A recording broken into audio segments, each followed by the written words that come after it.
बिस्मिल्लाहिर्रहमानिर्रहीम। अस्सलाम वालेकुम नाज़रीन, आप देख रहे हैं प्रोग्राम सिटी एट 10 और मैं हूं आपकी मेज़बान अना यूसुफ। इस दुआ और इस उम्मीद के साथ कि अल्लाह ताला हम सब के लिए आसानियां पैदा करे और हमें आसानियां बांटने की तौफीक अता फरमाए। आज के शो का आगाज़ कर लेते हैं और आगाज़ में सबसे पहले मैं आपको कहना चाहूँगी कि बहुत सारी छोटी छोटी चीज़ें हैं जिसकी वजह से हम दूसरों के लिए परेशानी का बाइस बनते हैं, दूसरों की दिल आज़ारी का बाइस बनते हैं। असल में होता ये है कि सम टाइम हमारा मजाक जो कि हमें कुछ देर के लिए तो हम हंसी और तफरीह का बाइस बन जाता है, लेकिन दूसरों के लिए वो दिल आज़ारी का बाइस बनता है। तो जब कभी भी कहीं बैठें गुफ्तगू करें तो अपने अल्फाज का चुनाव जो है उसका ज़रूर ख्याल रखिए, क्योंकि इससे किसी की भी दिल आज़ारी हो सकती है। ये छोटा सा मैसेज था, इस पर ज़रूर आप भी अमल कीजिएगा। मैं भी ज़रूर कोशिश करूँगी कि नेक्स्ट टाइम इस पर अमल करूँ, क्योंकि ऐसा नहीं है कि हम गलती नहीं करते, हमसे भी बहुत जगह गलतियाँ हो जाती हैं। तो जब आप किसी को मैसेज देते हैं कहीं ना कहीं आपके अपने माइंड में वो बात बैठ जाती है। तो इंशाल्लाह मैं भी कोशिश करूँगी, आप भी कोशिश करिएगा। आज के शो में शहर की अहम खबरें, अहम मामलात जिसमें बहुत सारी चीज़ें अवामी मुफाद की हैं, उन पर भी बात होगी, आपके मसाइल भी उजागर किए जाएंगे, कोशिश की जाएगी कि इनके हल की तरफ भी कोई ना कोई रास्ता निकाला जाए। सबसे पहले जान लेते हैं आज मौसम कैसा रहेगा।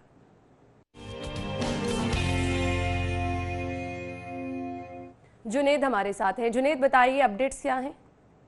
जी, लाहौर शहर के मौसम की अगर बात की जाए तो आज ठंडी हवाएं चलने से जो है वाज़िया तौर पर जो है वो मौसम जो है उसमें ठंडक जो है वो महसूस की जा सकती है और दर्जा हरारत में भी जो है वाज़िया कमी हुई है। और आज अगर सुबह के वक्त की बात की जाए तो सुबह के वक्त जो है वो 14 डिग्री सेंटीग्रेड दर्जा हरारत रिकॉर्ड किया गया है, जबकि आज ज़्यादा से ज़्यादा दर्जा हरारत जो है वो 30 डिग्री सेंटीग्रेड तक जाने का इम्कान है। और महकमा मौसमियात का कहना है कि शहर में ठंडी हवाएं चलने से मज़ीद दर्जा हरारत जो है वो कम होने का इम्कान है। और दूसरी जानब अगर स्मॉग की बात की जाए तो स्मॉग भी शहर में जो है वो कम और ज़्यादा जो है वो हो रही है। और आज भी अगर बात की जाए एयर क्वालिटी इंडेक्स की, जो कि गुज़िश्ता रोज़ 323 था, आज जो है 197 जो है वो रिकॉर्ड किया गया है, जो कि कदरे जो है गुज़िश्ता रोज़ की निस्बत जो है आज स्मॉग जो है वो कम है। महकमा मौसमियात के मुताबिक हवा में नमी के तनासब की अगर बात की जाए तो आज सुबह के वक्त जो है वो 56%, जबकि आज शाम के वक्त जो है वो 34% तक जो है हवा में नमी का तनासब जो है वो जाने का इम्कान है। अगर हवाओं की बात की जाए तो आज 10 से 15 किलोमीटर फ़ी घंटा की रफ्तार से जो है वो आज ठंडी हवाएँ जो हैं वो चलती रहेंगी। और महकमा मौसमियात का कहना है कि आज शहर में बारिश का कोई इम्कान नहीं है, लेकिन ठंडी हवाएं चलने से आइंदा 2 से 3 रोज़ में मौसम काफ़ी तब्दील होगा। जी, thank you so much Junaid, बहुत बहुत शुक्रिया। मौसम की सूरत हाल आपने हमें बताई कि शहर का मौसम कैसा रहेगा। स्मॉग की सूरत हाल बद से बदतरीन होती चली जा रही है। अनफॉर्चुनेटली हम देख रहे हैं कि बारहा कहा जा रहा है कि इस पर काम किया जा रहा है, लेकिन सवाल ये है कि अगर काम किया जा रहा है तो नताइज वैसे क्यों नहीं आ रहे। खैर, आगे चल के इस पर बात करेंगे। आज की टॉप स्टोरीज शामिल कर लेते हैं। पहली खबर हमारे पास है, आकाए दो जहां मोहम्मद मुस्तफ़ा सल्लल्लाहु अलैहि वसल्लम के जश्न विलादत मजहबी जोश जज्बे से मनाया गया। रैलियां, जुलूस, हज़ारों आशिकान के शिरकत।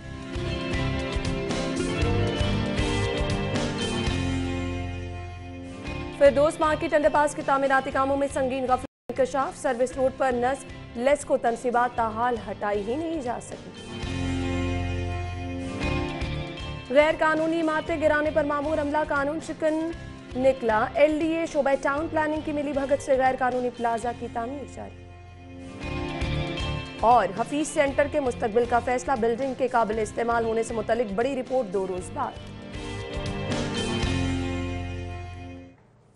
टॉप स्टोरीज आपने जान ली, डिटेल में डिस्कस करेंगे। स्टूडियो में हमारे साथ हमारे सीनियर रिपोर्टर कज़ाफ़ी भट्ट साहब मौजूद हैं। अस्सलाम वालेकुम भट्ट साहब, क्या हाल चाल है? अल्लाह का शुक्र जी, बिल्कुल। भट्ट साहब, पहली खबर से आगाज़ कर लेते हैं। कल हमने देखा कि पूरे शहर को सजाया गया और जिस तरह से बच्चों बड़ों का जोश और जज्बा था, बिलाशुबा वो काबिल तारीफ़ है। क्या कहना चाहेंगे?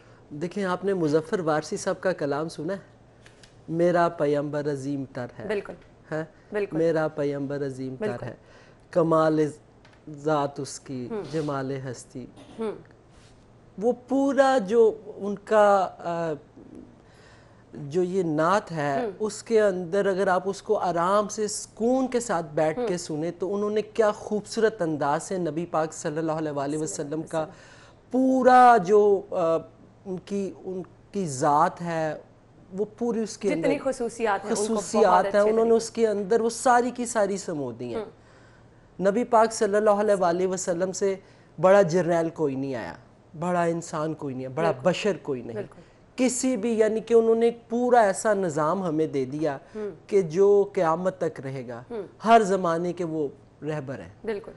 तो उस ज़ात के लिए जितना भी किया जाए, जश्न किया जाए वो कम बिल्कुल, है। बिल्कुल। नमाज पढ़ें, रोज़ा रखें, लोगों को यानी कि जो उन्होंने तालीमात दी गरीबों का ख्याल रखने की खुसूसी तौर पे, यानी कि बहुत ज़बरदस्त। मैं तो कहता हूँ बल्कि एक मैसेज भी देना चाहूँगा कि कल बड़ा मज़ा आया पूरे शहर के अंदर, क्या पूरे मुल्क के अंदर, पूरे मुल्क के अंदर क्या जहाँ जहाँ पे मुसलमान आबाद है वहाँ पे इस जश्न को मनाया गया। एक सिर्फ मैसेज भी छोटा सा, जरूर जरूर। जब हम नबी पाक सल्लल्लाहु अलैहि वसल्लम का नाम लेते हैं, मैंने अमूमन देखा है हमारे दोस्त बाज लोग वो सिर्फ नबी पाक कह के ना आगे की तरफ चल पड़ते हैं, लेकिन अगर हम नबी पाक सल्लल्लाहु अलैहि वसल्लम पूरा कहेंगे तो ये पूरा एक दरूद शरीफ भी है। बिल्कुल, यानी कि आप पूरा नाम लें, उसमें कोई वो टाइम नहीं लगता।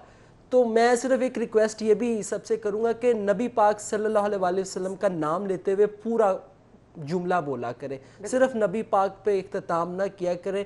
आप इसको यानी कि आप फील करेंगे तो आपको अपने अंदर वो जो जज्बा है, जो मोहब्बत है, वो आपको खुद ब खुद नज़र आएगी।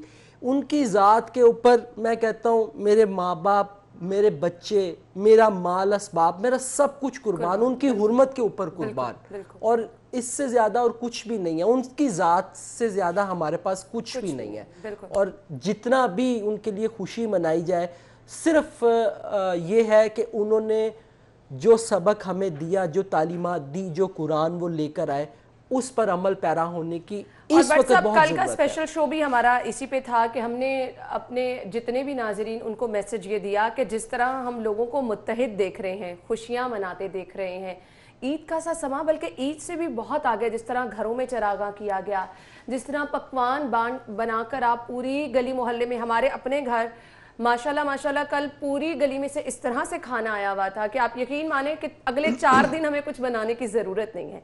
इस कदर लोग मोहब्बत का इजहार करते हैं।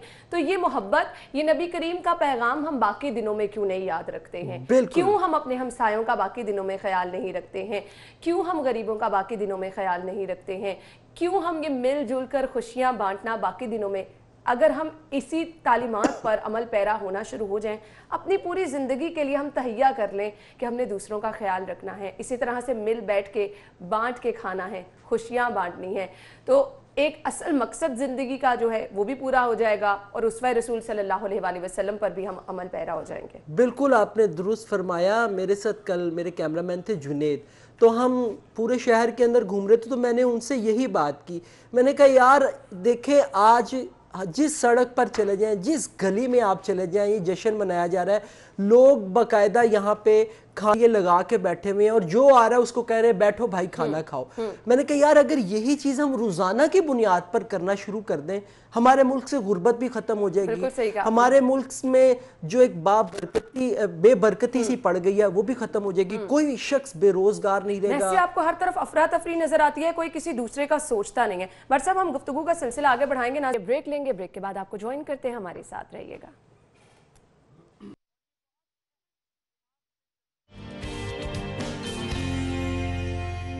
ब्रेक के बाद प्रोग्राम में आपको एक बार फिर से खुश आमदीद कहेंगे और आगे बढ़ेंगे, अगली खबर शामिल करते हैं। और अगली खबर शामिल तो करेंगे, लेकिन ये जो ज़बरदस्त सा फ्रेम था ना, मैं सामने इसको देख रही थी, कमाल महारत है। एहसन साहब हमारे कैमरामैन हैं और हमारी प्रोड्यूसर आयशा। तो अभी हम ब्रेक से पहले बात भी यही कर रहे थे, जो जिसका काम होता है वही ज़बरदस्त अंदाज में कर सकता है। बट साहब एक कमेंट चाहती हूँ आपका, फिर आगे बढ़ते हैं। बिल्कुल वो कर सकता है, लेकिन आजकल ये देखें, मैं एहसन और आयशा का काम देखती मैं कह रहा हूँ ना तो इनमें से किसी को मतलब ये ब्रेक में डिसाइड करते हैं हमने ये करना है और बस करके दिखा देते हैं। अच्छी बात है ना, लेकिन मसला ये है ना कि आजकल काम कोई नहीं देखता, आजकल तो शशके देखते हैं लोग। लोगों को शशके चले वैसे चाहिए। ये भी एक शशका ही था। अगली खबर की तरफ चलते हैं। फिर दोस्त मार्केट अंडरपास के तामीराती कामों में संगीन गफलत का इंकशाफ हुआ है। और फिर दोस्त सर्विस रोड नस्ब लेस्को तनसीबात ताहाल नहीं हटाई जा सकी। अफसोसनाक वाकयात भी इस वजह से, ये गफलत की वजह से रूनुमा हुए हैं। बट सब क्या कहेंगे आप? देखिए, ये तो जब भी किसी जगह पे कोई कंस्ट्रक्शन हो रही होती है तो हमारी तरफ से यही काम हो रहा होता है। अब ये देखें ना कि इस अंडरपास की जो ओपनिंग है सीएम साहब करवाना चाह रहे थे प्राइम मिनिस्टर से ये रवां हफ्ते के अंदर, तो नहीं हो पाई। क्यों नहीं हो पाई? रीजन यही थी कि आपने जिन लोगों को नो प्लानिंग और जल्दबाजी में आप ऐलान कर दें। एग्जैक्टली नहीं, वो तो कर दिया। आप ये देखें ना कि अंडरपास बन रहा है, लेस्को की तनसीबात नहीं, भाई आपने इसके ऊपर कोई गौर किया कि हमने जब ये अंडरपास तामीर करना है तो इसका मुतबादल अरेंजमेंट क्या है? नहीं, लेकिन चूंकि उस वक्त पैसा आ रहा है, ठेकेदार के पास पैसा आ रहा है जिसको भी ठेका दिया, और बात से देखी जाएगी। यानी कि आप लाहौर के सारे प्रोजेक्ट उठा के देख लें, सारे प्रोजेक्टों के अंदर यही इशू होगा। लेस्को का इशू है, उसने बिजली के खंभों को जो है वो तारों को, ट्रांसफार्मर्स को, उसका मुतबादल अरेंजमेंट नहीं किया होगा कि मैंने यहाँ से इसको ट्रांसफर कैसे करना है। वो सिर्फ इस चक्कर में होगा वो कम हो रहा है करो और नालो नाल कर लेंगे। बट साहब वहाँ से लोग भी गुजरते हैं, वहाँ पर बहुत सारे एहलकार काम भी कर रहे हैं, तो ये तो बहुत बड़ा रिस्क है कि आपने अपना काम कर लिया, जो एक्चुअली चीज़ें जिससे खतरा हो सकता है वो वहीं की वहीं है, उनको हटाने के लिए कोई इंतजाम नहीं की। और ये ऑनेस्टली स्पीकिंग बहुत जगह हमने देखा है, शिकायतें भी मुतल्लिका लोग करते रहे हैं कि अगर सुई गैस का काम है तो वहाँ पर आपने रोड उखाड़ी, अपना काम किया और वहाँ से आप चले गए। लोगों को इस वजह से मसाइल हुए, ट्रैफिक हादसात हुए, लेकिन इन चीज़ों को नज़रअंदाज कर दिया जाता है। क्यों ऐसा रवैया है? देखिए, बुनियादी तौर पर जज़ा और सज़ा का कानून किसी भी महकमे के अंदर नहीं है। आप ये देख ले, किसी जगह पे अगर कोई अच्छा काम करता है तो उसको अप्रिशिएट भी नहीं किया जाता, दो लफ्ज़ भी नहीं बोले जाते। अगर कोई गलत काम कर रहा है तो उसको उसकी सज़ा भी नहीं दी जाती। यही एक बुनियादी वजह है कि हमारे महकमों के अंदर बिगाड़ पैदा हो चुका है, आवे का आवा बिगड़ा हुआ है। अब बेचारा जो बंदा अच्छा काम करता है, वही जो आप उससे पहले बात कर रही थी तो मैंने उसका जवाब दिया कि शशका, यही इशू चल रहा है ना कि जो बंदा अच्छा काम करता है ना, एप्रिशिएट उसको नहीं किया। वो कहता यार मैं काम करके भी बुरा है ना करांगा तो फिर की फर्क पेगा।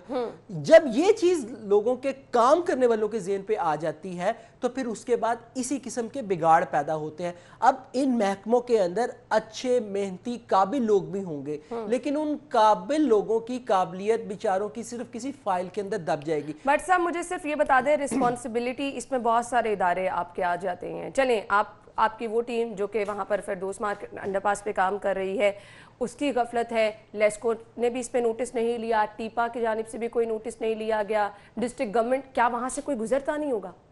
ऐसा तो नहीं है कि ये एक वो चीज़ है कि किसी की नज़रों से ओझल हो जाए, तो फिर किसी एक पे तो आप बात डाल ही नहीं सकते ना। यहाँ पे तो मजमूई रवैया ही गलत है, तो फिर ये काम तो होंगे। बिल्कुल मजमूई रवैया गलत है। अब इस प्रोजेक्ट का जो इंचार्ज है, जिसको भी इंचार्ज बनाया गया, ये तो उस इंचार्ज का काम था ना कि सारी चीज़ें जब उसके सामने थी तो उन्होंने इस चीज़ के ऊपर गौर नहीं किया। मैं तो कहता हूँ ईमानदारी वाली बात है, इस मामले के ऊपर सीएम साहब किसी एक आध बंदे जो इसका इंचार्ज है, जो कोई भी है, उसको एक दफ़ा निशान बना दें, एक दफ़ा उड़ा दें कि यार ये क्या मजाक है, ये क्या मजाक है। एक दफ़ा आप उड़ाएंगे ना, अच्छी खासी सजा देंगे। मैं आपको बताऊं, मुस्तकबिल के लिए, इस हुकूमत के लिए भी बेहतर हो जाएगा कि जो ये बार बार कह रहे हैं ना कि इदारों के अंदर हम बेहतरी ला रहे हैं, तो इदारों की बेहतरी की तरफ कोई कदम तो उठाए ना। जब आप कदम ही नहीं उठाएंगे तो फिर इस तरह के वाकयात तो होंगे। लेस्को करेगा, लेस्को नहीं करेगा तो कोई और महकमे का कुछ होगा, सड़क उखाड़ के वो चढ़ा जाएगा। किसी सड़क पर आप चले जाएं, आप मुझे बताएं पैच लगे हुए नहीं है? बिल्कुल पैच लगे हुए हैं। क्यों पैच लगे हुए हैं? कि वहां पे जब वो सड़क बना दी गई, सड़क बनाने के बाद पता लगा यहाँ पे खंबा है, उस खंबे को वो उखाड़ के ले गए, अब वो खंबे की खाली जगह पड़ी हुई है। अगर वहां पे मेन होल है, मेन होल के ऊपर वो लेप करके चले गए, अब वो वासा वाले आए, उन्होंने उधर कुदाल मारी, उसको उखाड़ा, उसको उसका ढक्कन दोबारा लगाया, चले गए। अब वो घड़े का घड़ा वहां पे पड़ा है, लेकिन उसके ऊपर एक्शन कोई नहीं है। दुकान से बंदा बाहर निकला, उसने देखा मेरी, आप मजेदारी वाली आपको बात बताऊं, हाँ, अगर किसी ने काम करवाना है या तो वो फिर वो GOR वगैरह के जहाँ पे वज़ीर आला साहब रहे या जहाँ पे कोई आला अफसरान की रिहाइश हो, तो फिर वो उसके इर्द गिर्द रहे। आप GOR जाए, GOR के बाहर गेट के ऊपर, मैं वो फुटेज नहीं दिखा सका, नहीं तो मुझे जेहन में होता तो मैं वो जरूर दिखाता, मेरे पास वो बनी पड़ी है।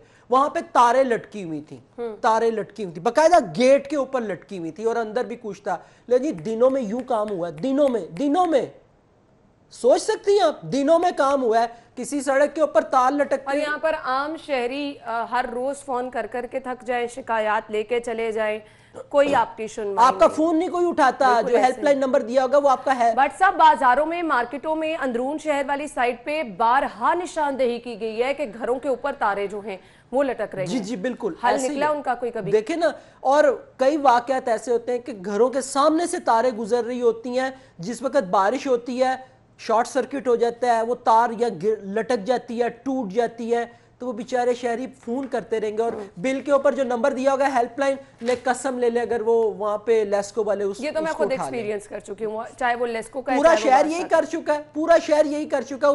उस पे फोन करें, उसके ऊपर या तो बिजी की टून जाएगी या टून ही नहीं जाएगी। उसके बाद आप दफ्तर के चक्कर लगा लें, अच्छा जी हमारा अमला आएगा, चेक कर लेंगे, ये कर लेंगे। हसरत ही रह गई है कि लेस्को जो है वो आपके पहली बेल के ऊपर फोन उठा ले और आपने एक दफा कंप्लेन की हो, उसके ऊपर वो जल्दी से आता हो। ये हसरत ही रह गई है। इतनी उम्र गुजर गई है, कई दफा लाइट खराब हुई, मैंने पूरे शहर के अंदर किसी शहरी को आप पकड़ लें, उससे ईमानदारी से पूछ लें, भाई आपकी बिजली खराब हुई, लेस्को को आपने फोन किया, लेस्को ने कर लिया, लेस्को आया, वो कहेगा भाईजान जा जाके थक गए हैं, जा जाके। ये देखें, ये मेन प्रोजेक्ट है आपका, मेन प्रोजेक्ट है। आपने इस प्रोजेक्ट पे जाने से पहले उन बिजली के खंभों का, ट्रांसफार्मर्स का, कि उनको मुंतकिल करना है या नहीं करना, अगर करना है तो कैसे करना है, मुतबादल प्लान क्या होगा, किसी के सामने नहीं आए। और हम अगर इसकी निशानदही ना करें तब बुरे, निशानदेही कर दे तब बुरे। ओ जी मीडिया जेड़ा है एवं गल दा पतंगड़ बना लेता है। भाई कुछ चीज है तो पतंगड़ बनता है ना। बिल्कुल ऐसे ही है। और फिर जब इस तरह के अफसोसनाक वाकयात होते हैं तब भी ये चीजें दिखाना बहुत ज्यादा जरूरी हो जाता है कि किन लोगों की वजह से इस तरह के वाकयात हो रहे हैं। लेकिन बट साहब उससे भी कोई फर्क नहीं पड़ता। बहुत दफा बड़े बड़े वाकयात जो है वो भी रिपोर्ट हुए हैं, लेकिन सीखता उससे कोई कुछ नहीं है।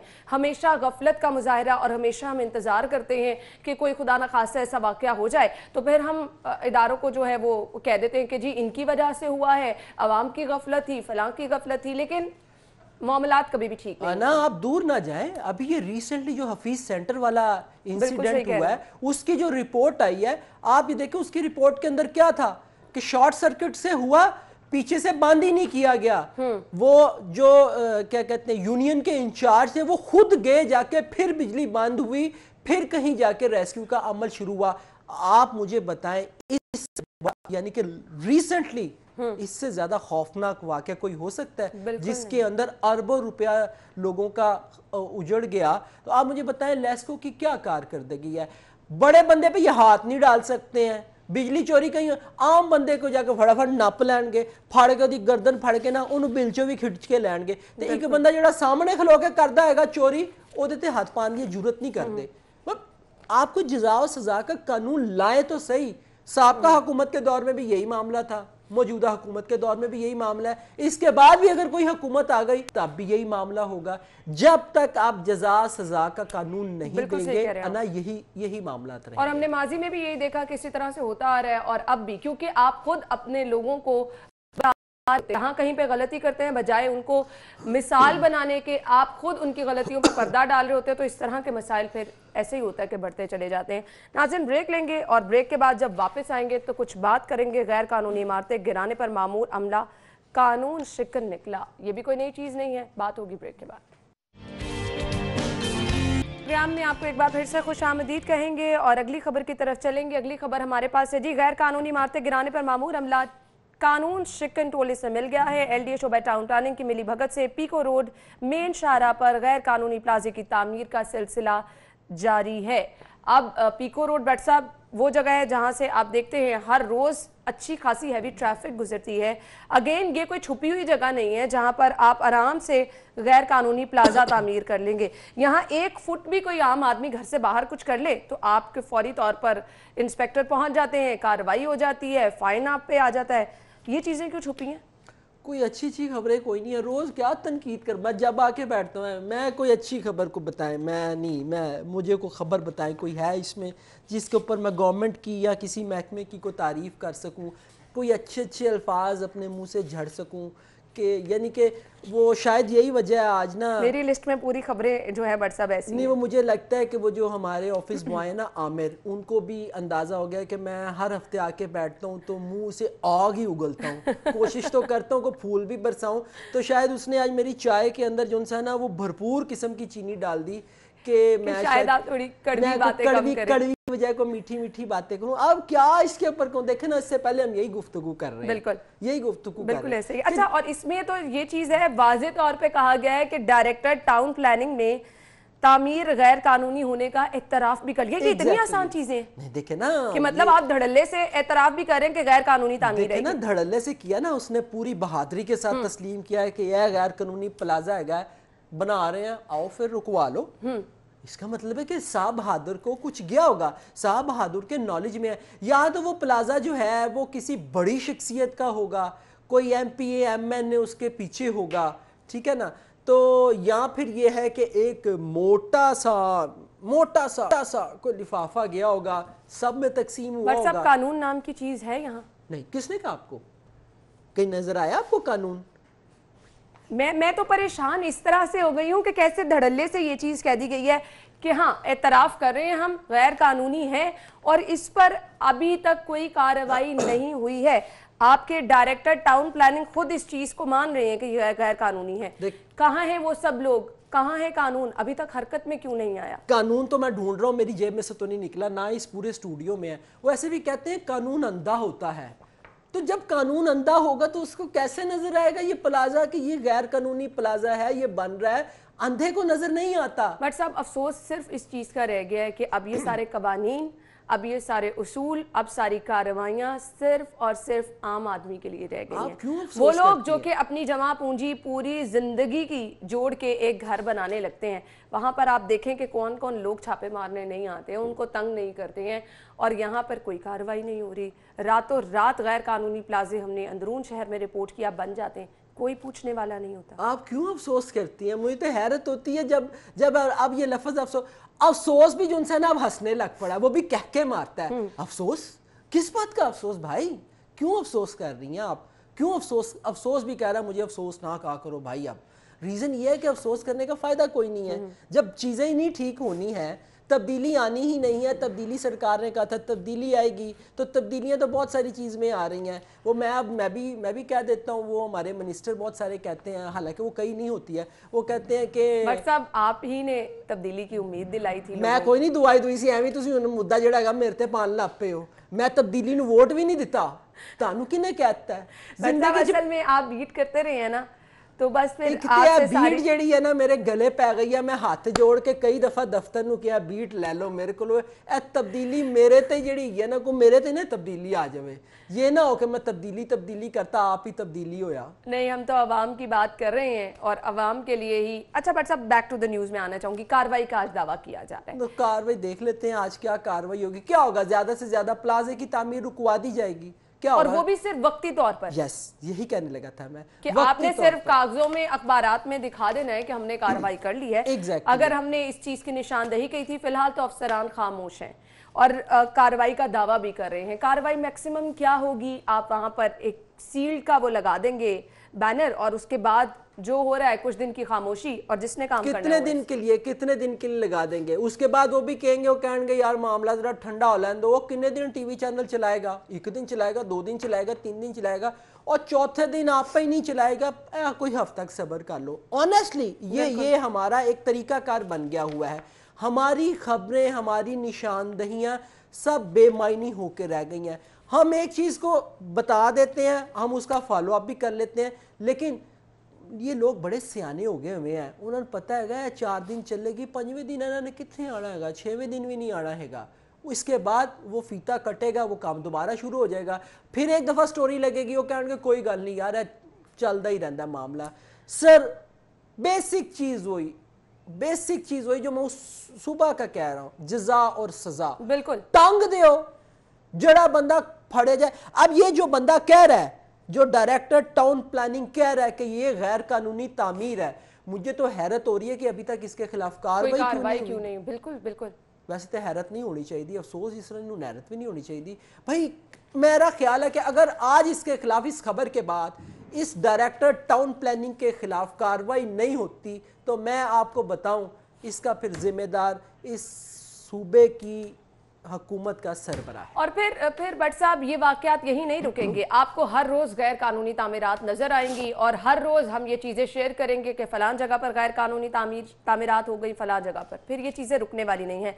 अगली खबर की तरफ चलते हैं। हफीज सेंटर के मुस्तकबिल का फैसला, बिल्डिंग के काबिल इस्तेमाल होने से मुतल्लिक बड़ी रिपोर्ट 2 रोज बाद आएगी। इमारत के पेट्रोग्राफिक टेस्ट के लिए नमूने यूईटी इरसाल कर दिए गए हैं। चीफ इंजीनियर एलडी की सरबराही में मुश्तरका तहकीकाती टीम ने आतिशदगी से मुतासरा इमारत का दौरा भी किया है। बट साहब अभी तक तो वहां पर हम देख रहे हैं कुछ नहीं हुआ और जिस रिपोर्ट का इंतजार किया जा रहा है इसके बाद क्या बेहतरी कुछ हो जाएगी आपको लगता है? पता नहीं किड्डी वड्डी रिपोर्ट है जी हले भी 2 दिन लवेगी। मैं रिपोर्ट का मैं देखूंगा जाके वो कितनी की बड़ी है, हदूद अरबा उसका कितना है। देखिए सर, रिपोर्ट जो आएगी ना, मैं आपको बता देता हूँ, ये इमारत काबिल इस्तेमाल होगी, ये काबिल इस्तेमाल होगी। लोगों ने इसको काबिल इस्तेमाल बनाना है क्योंकि जिन लोगों ने वहाँ पे दुकानें परचेज की हुई हैं, जिन्होंने ख़रीदी हुई, अगरचे वो इस वक्त मुतबादल जगह पे कर रहे हैं, लेकिन ये रिपोर्ट जो आएगी, मेरी नाकिस राय, मेरा तज्जिया है, वो कहेंगे इसका कुछ हिस्सा जो सा ना वो तामीर मुरम्मत होने वाला है, उसको तामीर मुरम्मत करके अमारत काबिल इस्तेमाल बनाई जा सकती है और ये हो जाएगी क्योंकि फ्रंट वाला हिस्सा बहुत ज़्यादा मुतासिर है। मेरा ख्याल है कि उसकी रिपेयरिंग हो जाएगी। नीचे से बुनियादें उस तरीके से नहीं मुतासिर हुई क्योंकि आग ऊपर वाली साइड पे रही है, जो मैंने देखा है। हो सकता है मैं गलत हूं, लेकिन जो मैंने देखा है, रिपोर्ट आएगी। लेकिन जो हम बात कर रहे थे लेस्को की, आप ये देखें कि क्या अभी तक जो रिपोर्ट गई उसके मुताबिक क्या किसी के खिलाफ कार्रवाई की गई? नहीं की गई। इसके अंदर हमारे ताजर भाई भी शामिल है। माजरत के साथ वो इस बात को माइंड ना करें। आप हफीज सेंटर क्या, आप किसी भी प्लाजा के अंदर चले जाएं, वहां पे आपको बिजली के बेहंगम तार लटकते हुए नजर आएंगे और उस पर अगर कार्रवाई कोई करने पहुंचता भी है तो फिर यही ताजिर जो है ये मैदान में आ जाते हैं, उनके खिलाफ खड़े हो जाते हैं कि जी ये क्या नहीं है, नहीं करना, पर लगे रहते, वो देख लेंगे जी, देख लेंगे। किसी भी जगह पे चले जाएं, आप हाल रोड पे चले जाएं, हाल रोड के अंदर मुख्तलिफ प्लाजे हैं, आप उन प्लाजों के अंदर जाएं ना, आपको कभी इत्तेफाक नहीं हुआ होगा। आप यकीन करें, उन प्लाजों के अंदर जाएं, छोटी छोटी दुकानें, यहाँ पे करोड़ों का सामान है, लेकिन वहाँ पे आपको बिजली की तारें मीटर के अंदर बेहंगम तरीके से लगे, वो लगे, और कभी उसको करवाने की कोशिश भी नहीं की गई। कि अगर वही जो आपने कहा कोशिश की भी गई होगी, उनको गया भी होगा, तो उन्होंने कहा बस ठीक है, नहीं यार चलन दे। देखें, हमने अपना नुकसान खुद बचाना है। जब हम इन चीजों के ऊपर तवज्जो नहीं देंगे तो देखिए ये एक ऐसी चीज है जिसने किसी वक्त भी हो जाए, बिल्कुल तो पता कोई नहीं लगता, शॉर्ट सर्किट किस वक्त हो गया, किस वक्त नहीं हुआ, किस वक्त आग लग गई। और फिर खुदा ना खास्ता जब ये वाकयात हो जाते हैं, रोना धोना डाल के आप महकमों पे ये चीजें डाल देते हैं, आपने उसके लिए क्या किया, उस चीज को आप नजरअंदाज कर देते हैं। बट साहब, हम गुफ्तगू का सिलसिला आगे बढ़ाएंगे, ब्रेक लेंगे, ब्रेक के बाद आपको एक बार फिर से ज्वाइन करेंगे, हमारे साथ रहिएगा। स्मॉग शहर में बढ़ती चली जा रही है, इस पर कार्रवाइयां भी की जा रही हैं, लेकिन इसके बावजूद एयर क्वालिटी इंडेक्स जो है हम दिन ब दिन देख रहे हैं कि बदतर होता चला जा रहा है। अब बहुत सारे लोग ये कह रहे हैं कि जी ट्रैफिक जो बेहंगम है, धुआं छोड़ती गाड़ियां हैं, इसके साथ साथ धुआं जो चिमनियों से निकल रहा है फैक्ट्रियों की, ये वजह बन रहा है, जो कूड़ा करकट जलाया जा रहा है, फसलों की बाकियात जलाई जा रही हैं, ये वजह बन रही है। लेकिन इसको कुदरती आफत भी करार दिया गया है। साथ ही साथ ये चीज़ भी याद रखने की ज़रूरत है, हमें अपने तौर पर जो है अब इस चीज़ के लिए तैयार रहना है कि आपने इसमें बचना कैसे है, और साथ ही साथ बचना तो दूर की बात, लेकिन आपने इस पे काबू पाने के लिए अपना किरदार कैसे अदा करना है। अभी मैं आपको बताऊं कि वासा की जानिब से ये इनिशिएटिव लिया गया है। वासा अफसरान हफ्ते में एक बार साइकिल पर दफ्तर जाएंगे, ये उनकी जानिब से फैसला किया गया है। ये मनाजिर भी आपके सामने हैं। स्मॉग के तदारुक के लिए ये फैसला किया गया है। एमडी वासा सैयद जाहिद अजीज की सरबराही में अफसरान साइकिल पर दफ्तर आए हैं। अफसरान एफसी कॉलेज से रैली की सूरत में हेडक्वार्टर पहुंचे हैं। ये वासा के अफसरान हैं जो कि साइकिलों पर एक रैली की सूरत में मैसेज भी दिया जा रहा है आवाम को, और स्मॉग के तदारुक के लिए ये उनकी तरफ से फैसला किया गया है। खैर, इसी पे हम बात कर लेते हैं। डीवासा सैयद जाहिद अजीज साहब ने हमें ज्वाइन किया है। अस्सलाम वालेकुम जी, क्या हाल चाल है आपके? वालेकुम सलाम जी, खैरियत। अच्छा बताइएगा, ये आपकी तरफ से इनिशिएटिव लिया गया है, स्मोक तो बढ़ती चली जा रही है, अब ये आइडिया कैसे आया और इसके पसे पर्दा क्या मुहरकात थे, मकसद क्या था इसका? देखिए, सबसे ज्यादा जो स्मॉग में रोल प्ले करता है वो धुआं प्ले करता है और गाड़ियों का। तो इस सिलसिले में दुनिया भर में जो तरक्की याफ्ता दुनिया है और उनमें साइकिलिंग को फरोग दिया जाता है ताकि धुआं कम जनरेट हो और लोगों की अपनी सेहत भी ठीक रहे। तो लिहाजा इसमें एक तो सोशल बैरियर था पाकिस्तान में कि जी आला हुकाम, आला अफसर साइकिल पे सफर नहीं करेंगे तो उनकी इज्जत में हरफ आएगा। तो ये चीज़ हमने क्लियर की कि हर बंदा सफर करे साइकिल पे, ये सही रहेगा, कोई इसमें इशू नहीं आएगा। दूसरा, धुएं के खात्मे में हर फर्द को अपना रोल अदा करना है और हर इदारे को करना है। तो वास्ता ने 3 स्टेप लिए हैं। एक तो साइकिलिंग हर सैटरडे वाले दिन, और इस वक्त तो सिर्फ हेड ऑफिस नहीं बल्कि तमाम फील्ड ऑफिसर जो हमारे जो मुख्तलिफ दफातर हैं शहर में, वो भी साइकिलों भी आज गए हैं दफ्तरों में, उनकी फुटेज मेरे पास आई है। उसके अलावा हमारा दूसरा स्टेप है कि कल मंडे से पीर से जो हर रोज दफ्तर में कोई अफसरान अगर गाड़ियों में भी आएंगे तो पूल करके आएंगे। एक गाड़ी में 2 अफसर बैठेंगे मिनिमम, ताकि गाड़ियां कम सड़क पे आए। और तीसरा, हमने डिसिल्टिंग जो बरसात के लिए करते होते हैं, क्योंकि बरसात में काफी देर है, तो वो हमने डिसिल्टिंग ऑपरेशन रोका है ताकि जो 50 ट्रक हैं हमारे वो फील्ड से ऑफ हो जाए। सही, ये मैं जैसे बार बार कहती हूँ कि अपनी तरफ से कम कम आपको कोशिश करनी चाहिए। तो ये एक इनिशिएटिव तो आपकी तरफ से लिया गया, आपके टीम के मेंबरान उनकी तरफ से कैसा रद्द-ए-अमल देखने में आया आपके इस आइडिया को लेकर? जी, सबसे पहले तो वो थोड़ी सी बेयकीनी की कैफियत में थे कि अच्छा हम साइकिल चलाएंगे, फिर आहिस्ता आहिस्ता उनको अंडरस्टैंडिंग हुई कि ये वाकई कोई इतना मुश्किल काम नहीं है और ये शहर के लिए हमारी जिम्मेदारी भी है और लोगों के लिए आगाही और शऊर भी इससे फैलेगा। तो लोग फिर कायल हो गए। कोई 30 साल बाद साइकिल चला रहा था तो कोई 25 साल बाद साइकिल चला रहा था। तो ये एक उन्होंने आज साइकिल चलाने के बाद, अब पहले उनको रेंट पे लेकर दी गई, अब सब ने फैसला किया है कि वो अपनी साइकिल खरीदेंगे ताकि वो सेहतमंदाना। ऑन लाइटर नोट में आपसे पूछना भी चाह रही थी कि ये सबके पास साइकिलें आई कहाँ से? आज तो हमने रेंट पे लिए हैं, लेकिन कुछ अफसरान ने खरीद भी लिए हैं और कुछ बिल्कुल अपने घरों से निकल के आए हैं। यानी कि आखिरी पोर्शन सड़क का नहीं, बल्कि न्यू मुस्लिम टाउन से कुछ लोग आए हैं, कुछ दीगर इलाकों से घरों से साइकिल पे भी आए हैं। तो इन्होंने आज कुछ ने खरीदी थी, कुछ ने रेंट पे ली थी, लेकिन आइंदा से इन्होंने फैसला किया है कि हम खरीद के रख लेंगे, क्योंकि अब ये रूटीन में हमने करना है सैटरडे को। और वैसे भी उनको अंदाजा हुआ है कि बाजार जाने के लिए भी साइकिल पे जाया जा सकता है। सही, जाहिद अजीज साहब, तो एक इनिशिएटिव आपने तो ये लिया है कि स्मॉग के तदारुक के लिए ये स्टेप उठाया, लेकिन आपके जितने भी अहलकार हैं वो एक्टिव भी हो जाएंगे, क्योंकि बहुत सारे लोग अब साइकिल चलाना ही भूल गए थे। तो ये भी आपको जो है एक क्रेडिट जाएगा कि कम से कम आपके लोग एक्टिव हो जाएंगे साइकिल चलाने से। थैंक यू सो मच, बहुत बहुत शुक्रिया आपके वक्त के लिए। नाज़रीन, स्मॉग के तदारुक के लिए ये एक मिसाल बनाई गई है कि आपने देखा वासा अफसरान साइकिलों पर ऑफिस आए हैं, और मैं तो कभी ये प्लान नहीं कर सकती क्योंकि ऑफिस बहुत ज़्यादा दूर है। बट साहब कहिएगा। बट साहब मुस्कुरा रहे हैं, मैंने पहले बता दिया मैं कभी ये प्लान नहीं कर सकती। मैं सोच रहा हूँ ये रंगबाजी का लफ्ज कहाँ से निकला था। रंगबाजी का लफ्ज, वो कहते हैं ना रंगबाज, बड़ा रंग। सब कुछ पॉजिटिव चीजों को भी तो हम देख सकते हैं ना, पॉजिटिव पहलू भी तो माफी दे दें। कौन सी पॉजिटिव? मैं माजरत के साथ, जाहिद साहब बड़े फ्रेंडली आदमी हैं, मैंने जितने भी इनके पेपर्स और प्रोग्राम सुने बड़े फ्रेंडली हैं और कहते भी हैं कि बड़े फ्रेंडली। लेकिन माजरत से जाहिद साहब, ये रंगबाजी, ये टोटल रंगबाजी है। आप ये देखें कितने दिन आप साइकिल पे आएंगे। अच्छा, दिलचस्प बात यह है कि आप घरों से साइकिल पे नहीं आए, आप गाड़ियों में आए हैं और किसी चौक पर आके आपने साइकिलें ली और दफ्तर आ गए हैं। मजा तो तदों आएगा ना कि जो तुसी कहो कि हुण आना ही साइकिल ते है। ए कितने दिन रंगबाजी चलेगी?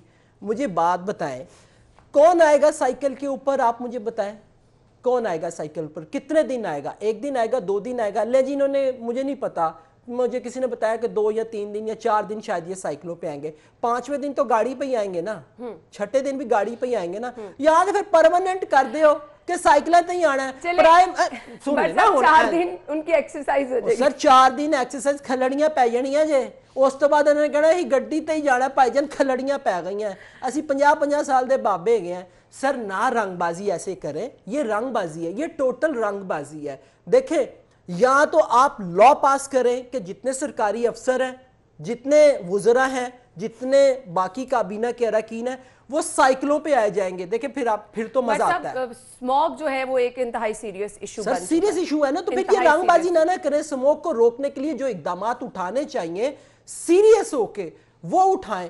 कारखानों को शहर से बाहर मुंतकिल करें, आपने वो कोई नहीं किए। आप एक रिपोर्ट थोड़े दिनों बाद जारी कर देते हैं, हमने इतने कारखानों के खिलाफ कार्रवाई की। कूड़ा आप रात को शहर में चले जाएं, कूड़ा आपको जलता हुआ मिलेगा। अब ये है कि इतना बड़ा शहर है, कहां कहां पे निशानदेही करें। इनको पता नहीं है कि कहां कहां पे कूड़ा जलाया जा रहा है, कहां कहां पे गंदगी है, कहां कहां धुआं छोड़ने वाली गाड़ियां।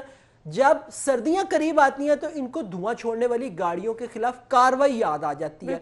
पूरा साल ये भंग पी के सोए रहते हैं, जैसे ही कोई चीज आती है साथ ही इनको याद आ जाती है। सर, ये माजरत से ये रंगबाजी है, रंगबाजी ना करें, काम करें स्मोक को। लेकिन बट साहब, इसके साथ साथ यहाँ पर मैं ये भी कहना चाहूंगी कि अब इस पे फौरी तौर पर जो है वो सीरियस नोट पे काम करने की जरूरत है। हम हर रोज लोगों को मैसेज भी देते हैं और साथ ही साथ अब अगर कुदरती आफत करार दे दिया गया तो इसके लिए अब हल भी तो मिलजुल कर ही निकालना। कुदरती आफत तो हमारे मुल्क में बड़ी आई हुई है, बस अल्लाह ताला रहम करे। मैं तो सोच रहा हूँ कि अगर ये, अच्छा मैं ये भी सोच रहा था, प्रोग्राम अब वाइंड अप करने लगे, मुझे लग गया पता।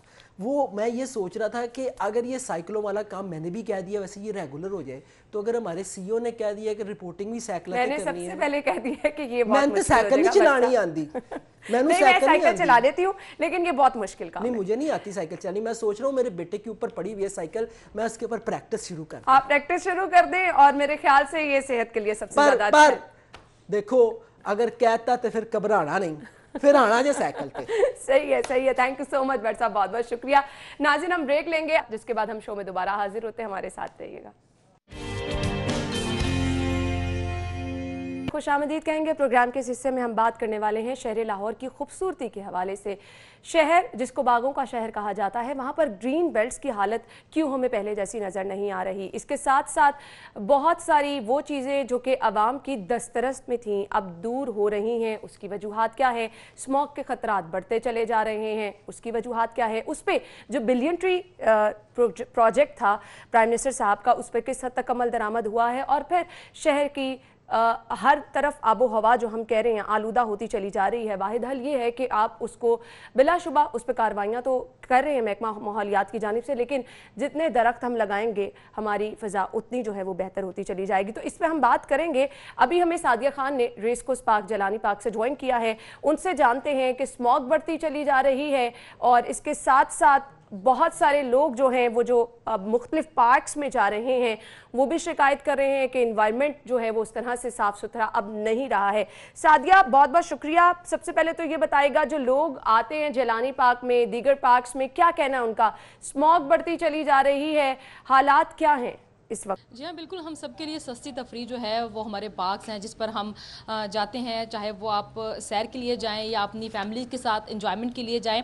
अगर हम लाहौर के पार्क्स की बात करें तो यहाँ पर सफाई के लिहाज से तो हमें सूरत हाल बेहतर नज़र आती है, प्लांटेशन भी की जा रही है, लेकिन उसके साथ साथ स्मोक का इशू जो है वो हमें फेस करना पड़ता है। और अगर हम बात करते हैं महकमा माहौलियात की जानिब से, उनकी जानिब से कहा यह जा रहा है कि जी फ़ज़ाई आलूदगी को कंट्रोल करने के हवाले से इकदाम किए जा रहे हैं। PHA की जानिब से कहा यह जा रहा है कि नई प्लांटेशन की जा रही हैं और कोशिश ये की जा रही है कि लाहौर को सरसब्ज बनाया जाए ताकि आलूदगी और फ़ज़ा आलूदगी के जितने मसाइल हैं उनसे बचा जा सके। अगर हम बात करते हैं लाहौर में ग्रीनरी के हवाले से, तो ये माहिरीन के मुताबिक कहा यह जा रहा है कि हर साल लाहौर का 2% हिस्सा जो है वो कम होता जा रहा है, उसमें ग्रीनरी ख़त्म होती जा रही है और कंक्रीट का काम जो है वो लाहौर में ज़्यादा होता जा रहा है, जिसकी वजह से पोल्यूशन के साथ साथ हमें दीगर मसाइल का भी सामना करना पड़ता है। तो पार्क्स के हवाले से यही कहा जा रहा है कि जी पार्क्स में सहूलियत तो काफ़ी ज़्यादा है, लेकिन जो यहाँ तफरी की गर्ज से आते हैं उनको कैंटीन के हवाले से या खाने पीने के अशिया के हवाले से यहाँ पर मुश्किलात का सामना रहता है। म्यार वो अच्छा नहीं किया जा रहा और उसके साथ साथ अगर ग्रीन पार्ट की हम बात करते हैं तो उसमें भी कमी देखने में आती है। प्लांटेशन पर तो जोर दिया जा रहा है, नए पौधे भी लगाए जा रहे हैं, लेकिन फ़ज़ाई आलूदगी की अगर बात करते हैं तो फ़ज़ाई आलूदगी से कहा यह जा रहा है कि दरख्त जो हैं वो खुद भी उसी तरह से अफेक्ट होते हैं जिस तरह से इंसान अफेक्ट होते हैं। तो प्लांटेशन को इससे मंसूब नहीं किया जाना चाहिए कि जी अगर ज़्यादा दरख्त लगाएंगे तो हम स्मोक से बच सकेंगे या फ़ज़ाई आलूदगी से बच सकेंगे। जी ठीक है सादिया, अभी तो आपने पार्क की सूरत हाल भी बताई, लोगों के तासुरात भी बताए, कुछ ओवरऑल शहर के हवाले से मैं आपसे जानना चाहूँगी। ग्रीन बेल्ट कभी हमें बहुत हरी भरी नज़र आती थी, अब वहाँ पर ये सूरत हाल नहीं है, आपने क्या ऑब्जर्व किया है और इस पर भी क्या लोगों के कुछ तासुरात सामने आए हैं? लाहौर के मारूफ शाहराहों पर अगर आप देखें तो ग्रीन बेल्ट जो है वो काफ़ी ज़्यादा उनकी सूरत हाल ख़राब है। उसकी बड़ी वजह यह है कि PHA को फाइनेंशियली काफ़ी ज़्यादा मुश्किलात का सामना है। इसी के पेश नज़र PHA की जानिब से पाक के टिकट के हवाले से भी वज़ीर आला को समरी भेजी गई तो कहा यह गया था कि इससे इनकम जनरेट होगी जो कि पाक की तज़ीम और रैश पर लगाई जाएगी। लेकिन कल वज़ीर आला ने इसको मुस्तरद करते हुए कहा है कि अरब जो पाक्स हैं इनकी मेंटेनेंस के लिए और इनकी बजट के लिए और इनकी फाइनेंसिंग के लिए कोई दूसरे नए प्रोजेक्ट जो है वो लॉन्च किए जाएंगे, जबकि पार्क्स जो है वो सस्ती तफरी हैं और शहरियों को पार्क्स में एंट्री जो है वो फ्री करार दी जाएगी। अगर हम बात करें यहाँ पर ग्रीन बेल्ट के हवाले से तो हमने देखा है कि जितनी भी सराउंडिंग में ग्रीन बेल्ट है वहाँ पर तजावज़ात की वजह से काफ़ी ज़्यादा शहरी को मुश्किलात का सामना रहता है। वहाँ पर हमने देखा कि सब्जी और फलों की रेहड़ियाँ लगी हुई हैं या फुटपाथ पर आपने देखा होगा कि लोगों की गैदरिंग रहती है और ख़ासकर नशे के जो आदी अफराद हैं वो आपको लाहौर के मारूफ फुटपाथ जो है वहाँ पर नजर आएंगे। ये तमाम अनासर हैं जिसकी वजह से ग्रीन बेल्ट्स की हालत भी वो नहीं रहती है और उस पर टाइम फिर फॉलो अप कुछ लिया भी नहीं जाता। Thank you so much Sadia Khan, आप हमारे साथ मौजूद थी। तो ये जो मसाइल जिनकी निशानदही सादिया ने की और फिर शहर के दीगर मसाइल, PHA का खसारा क्यों इतना बढ़ता चला जा रहा है और फिर अगर इसका हल निकालने की कोशिश की जाती है तो ये क्यों सोचा जाता है कि पार्किंग फीस लगा दी जाए, ये क्यों सोचा जाता है कि एंट्री फीस लगा दी जाए। सस्ती तफरी आवाम की पहुंच में होना बहुत ज़रूरी है। महंगाई के इस दौर में आवाम को रिलीफ कहाँ मिल रहा है, इस पर हम बात करेंगे। स्टूडियो में हमारे साथ हमारे मेहमान जिन्होंने ज्वाइन किया है, तारुफ में आपके साथ कराना चाहूंगी। वाइस चेयरमैन PHA हाफिज ज़ीशान साहब हमारे साथ स्टूडियो में मौजूद हैं। अस्सलाम वालेकुम। वालेकुम अस्सलाम। क्या हाल चल? अल्हम्दुलिल्लाह जी। थैंक यू सो मच, बहुत बहुत शुक्रिया आपके वक्त के लिए। सादिया की गुफ्तगू आपने सुनी, क्या कहना चाहेंगे सबसे पहले इस गुफ्तगू के? सादिया ने तो अच्छा खासा मॉर्निंग शो को पॉलिटिकल करंट इशू पे बना दिया। देखिए मसाइल तो हर जगह पे हैं, लेकिन असल मामला ये है कि हम उन चैलेंजेस के साथ आगे बढ़ते हुए बेहतरी की तरफ आ रहे हैं। आप देखें कि महदूद वसाइल और कम बजट में PHA ने 2 साल के अरसे में, अगर मैं पिछले सिर्फ 2 साल की बात करूं तो बड़ा अच्छा परफॉर्म किया। आपको लाहौर ग्रीन नज़र आता है, खूबसूरत नज़र आता है, तो इसकी बुनियादी वजह यह है कि PHA काम कर रहा है महदूद वसाइल के बावजूद। इशू तो ये है कि लाहौर उस तरह से ग्रीन नज़र नहीं आ रहा। देखें आप ये जो भी इन्होंने बात की कि हर साल 2% रकबा जो है वो जो ग्रीन एरिया वो कम होता जा रहा है, उसकी वजह पाकिस्तान तहरीक इंसाफ तो नहीं है। आप पिछले दौर में देखें, कभी आप मेट्रो बस की शक्ल में देख लें, ऑरेंज लाइन की शक्ल में देख लें, तामीराती शोबे की जिस तरह इन्होंने हाउसिंग सोसाइटीज की भरमार की। जी हाँ, वही ये कह रहा हूँ कि हमने इस 2 साल में, जहाँ पे सादिया ये कह रही थी कि वो 2% रकबा कम हो जाता है, लेकिन हमने इसको बढ़ाया है। अब 2% पुराने दादोशुमार के मुताबिक ये बात कर रही हैं, लेकिन हमने 2 साल के मुख्तसर अरसे में 6.25 लाख दरख्त लगाए। आपके कैमरे ने भी देखा और लाहौर के शहरी भी देख रहे हैं। तो महदूद वसाइल, इतने वसाइल के साथ मेरा नहीं ख्याल कि इससे बेहतर कारकर्दगी पार्क्स एंड हॉर्टिकल्चर अथॉरिटी की हो सकती है। सही। अच्छा, अब स्मॉग बढ़ती चली जा रही है, इस पे तमाम महकमे, तमाम इदारे मुतहरिक हैं, अपना काम कर भी रहे हैं। इस पे PHA का क्या किरदार है, ये बयान कीजिएगा। देखिए PHA का तो बुनियादी मकसद ब्यूटिफिकेशन ऑफ लाहौर है। बिल्कुल, हमारा काम दरख्त लगाने से भी ज़्यादा जो आगे बढ़ के आता है वो है ब्यूटिफिकेशन ऑफ लाहौर। तो लाहौर आपको खूबसूरत नज़र आता है। हाँ, लेकिन हमने बहुत सारे डिपार्टमेंट्स का काम खुद अपने ज़िम्मे लिया है। मिसाल के तौर पे 5 से 6 फीट हाइट के जो दरख्त लगाने का अमल शुरू किया वो पार्क्स एंड हॉर्टिकल्चर अथॉरिटी ने किया। मैंने आपको जैसे पहले बताया कि पिछले 2 साल के अरसे में 6.25 लाख दरख्त लगाए, जिसकी हाइट कम अज़ कम 6 से 7 फीट थी। दूसरा ये था कि स्मोक में हम सिर्फ दरख्त लगा के माहौल को बेहतर बना सकते हैं, स्मोक ख़त्म नहीं की जा सकती। स्मोक कैसे ख़त्म होगी? आप ये देखें कि अगर आप इसका पस मंज़र देखें तो अक्टूबर और नवंबर के वस्त में जो भारत में धान की फसल की वो मुंडी जलाई जाती है, फिर हमारे लोकल जो पंजाब में जो चावल की वो मुंड बचती है उसको जब जलाया जाता है, तो ये एलिमेंट है। आप ये देखें कि पंजाब गवर्नमेंट ने हमारी मुख्तलिफ अथॉरिटीज़ डिपार्टमेंट में जो लोग अपनी व्हीकल्स पे आते थे उनको बंद करके साइकिलिंग को प्रमोट किया है। आपने ये देखा कि पिछले दिनों में पार्क्स एंड हॉर्टिकल्चर अथॉरिटी ने भी शहरियों के लिए साइकिलिंग के लिए ट्रैक बनाए कि हम अपनी गाड़ियों को भी छोड़ें। बतौर शहरी हम सबको अपनी जिम्मेदारी पूरी करनी पड़ेगी। हमें अपनी गाड़ियों को मेंटेन रखना पड़ेगा। जो पोल्यूशन का बड़ा एक वक्त में, अगर आप पूरे लाहौर का देखें तो लाखों गाड़ियां एक वक्त में ट्रैवल कर रही होती हैं। तो हर बंदे को चाहिए कि अपनी गाड़ी कम अज़ कम मेंटेन रखे, धुआं छोड़ती गाड़ियों को। हमने तो ऑपरेशन शुरू किया है, चलान भी हो रहे हैं उनको बंद भी किया जा रहा है, लेकिन यहाँ पे एक जिम्मेदार शहरी का रोल आपको, मुझे, हर एक को ऑब्वियसली, और हम अपने प्लेटफॉर्म से लोगों को ये मैसेज भी देते रहते हैं। आपने ब्यूटिफिकेशन की बात की, मुझे बता दें मैंने माजी में भी ये देखा, पिछले गवर्नमेंट के दौर में भी, अब भी ब्यूटिफिकेशन सिर्फ कुछ चंद शाहराओं का मुकद्दर ही क्यों है, बाकी लाहौर क्या हमारा नहीं है? अच्छा, आप ये देखें कि ये वो बात थी जो 2 साल पहले हमने की। हमने ये देखा कि लाहौर के उस पार लाहौर था और इधर ऐसे था जैसे कोई यहाँ पे लाहौर, यहाँ पे गवर्नमेंट की कोई रेट नहीं है, कोई गवर्नमेंट को काम नहीं करती। तो हमने न सिर्फ पोश एरियाज़ को बल्कि जो पसमानदा अंदरून वाली साइड से वहाँ पे भी नए पार्क डेवलप किए, वहाँ पे भी ग्रीन बेल्ट्स पे काम किया। तो बहुत सारे काम हमने ऐसे किए। मतलब आप ये देखें कि फूलों वाले दरख्त हमने पौधे लगाए, फलों वाले दरख्त हमने लगाए, और हमारा चुनाव 2 साल के अरसे में पसमानदा एरियाज रहे।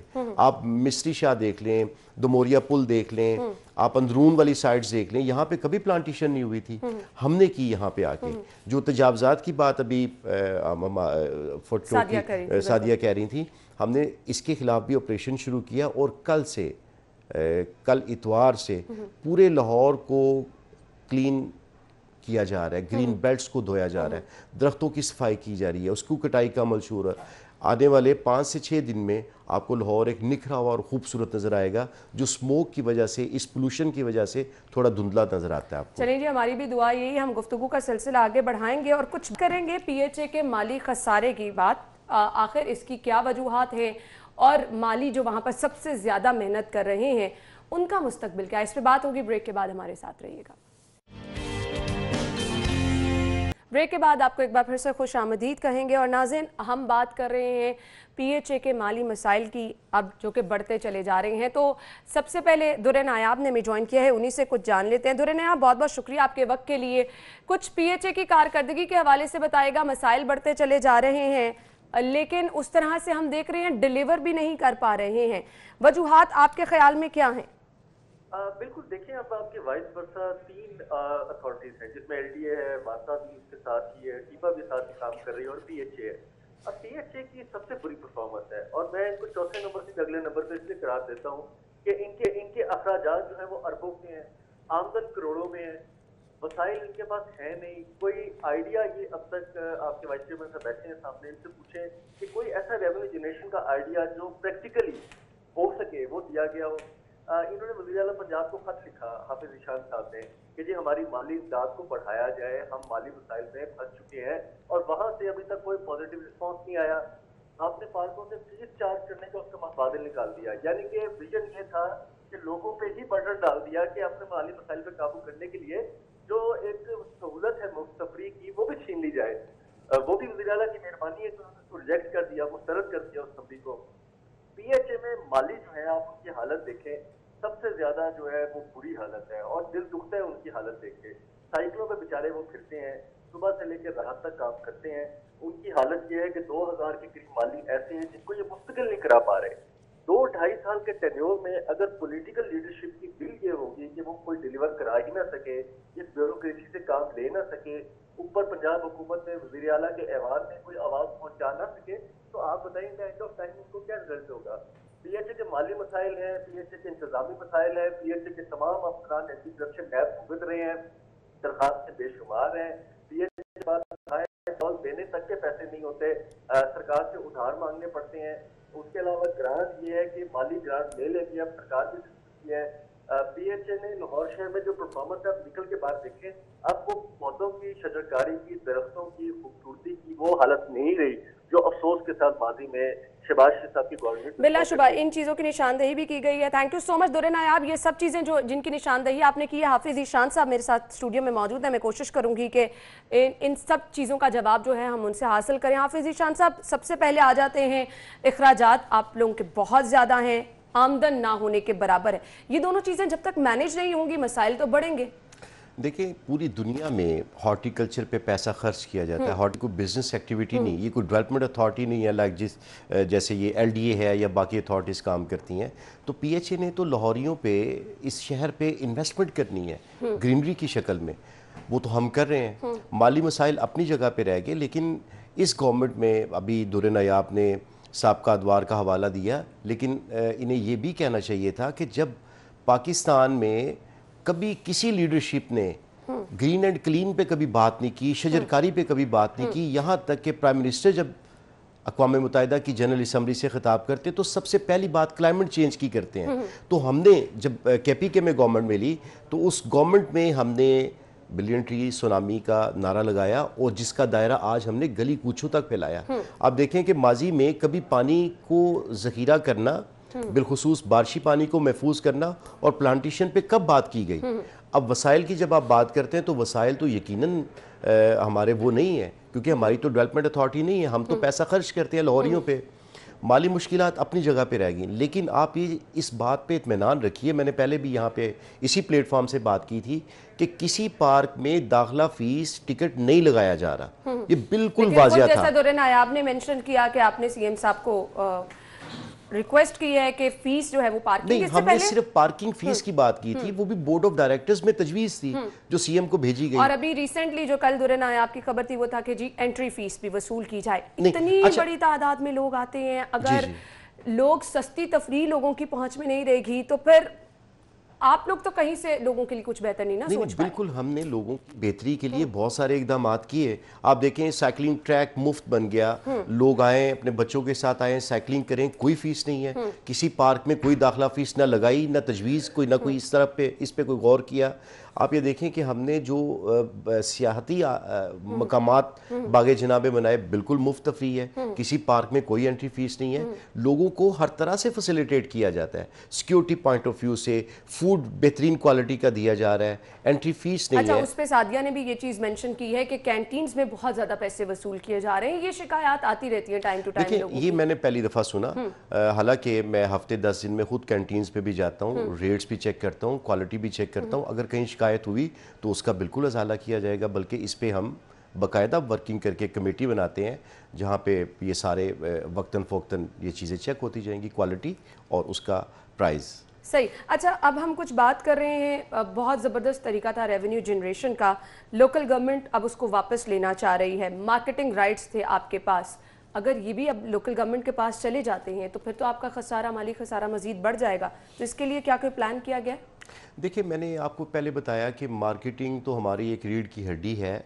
हम चाह रहे हैं कि ऐसा ना हो, लेकिन गवर्नमेंट जो फैसला करेगी हम उसकी पाबंदी करेंगे। लेकिन गवर्नमेंट जब ये फैसला करेगी कि ये इसका फॉर्मेट बदल दें या ये अथॉरिटी किसी और बल्दियात या किसी और जगह पे चली जाए, तो यकीनन गवर्नमेंट का स्वाबदीदी इख्तियार है, किया जा सकता है। लेकिन मुतबादल पे गवर्नमेंट को इसके हवाले से ज़रूर को बंदोबस्त करना पड़ेगा ताकि ये अथॉरिटी और इसके लोग तहफ़्फ़ुज़ महसूस कर सकें। बिल्कुल ऐसा ही है। और अब मैं जिक्र करना चाहूँगी माली जो PHA में काम कर रहे हैं, बिलाशुबा जिस कदर वो मेहनत करते हैं हम देखते भी हैं, और फिर जिस तरह से बहुत ज़बरदस्त काम किया जाता है, जो जेलानी पार्क में ख़ास तौर पे जश्न बहारा फेस्टिवल होता है उसके दौरान भी, गुले दाऊदी की नुमाइश होती है उसके दौरान भी, लेकिन मालियों का इस्तेहसाल हमेशा होता रहता है। क्या वजह समझते हैं आप इसकी? देखिए, 2 साल में तो कोई आप एक एग्जाम्पल कोड नहीं कर सकते कि किसी मजदूर का इस्तेहसाल हुआ हो, बिलखुसूस पार्क्स एंड हॉर्टिकल्चर अथॉरिटी में।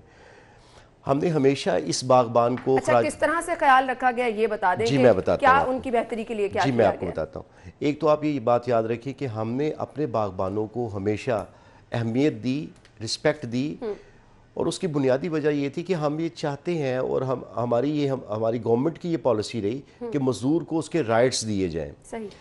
हमने इस 2 साल के मुख्तसर अरसे में 1000 के करीब लोगों को रेगुलर किया, बावजूद इसके कि हमें माली मुश्किलात का शिकार थे।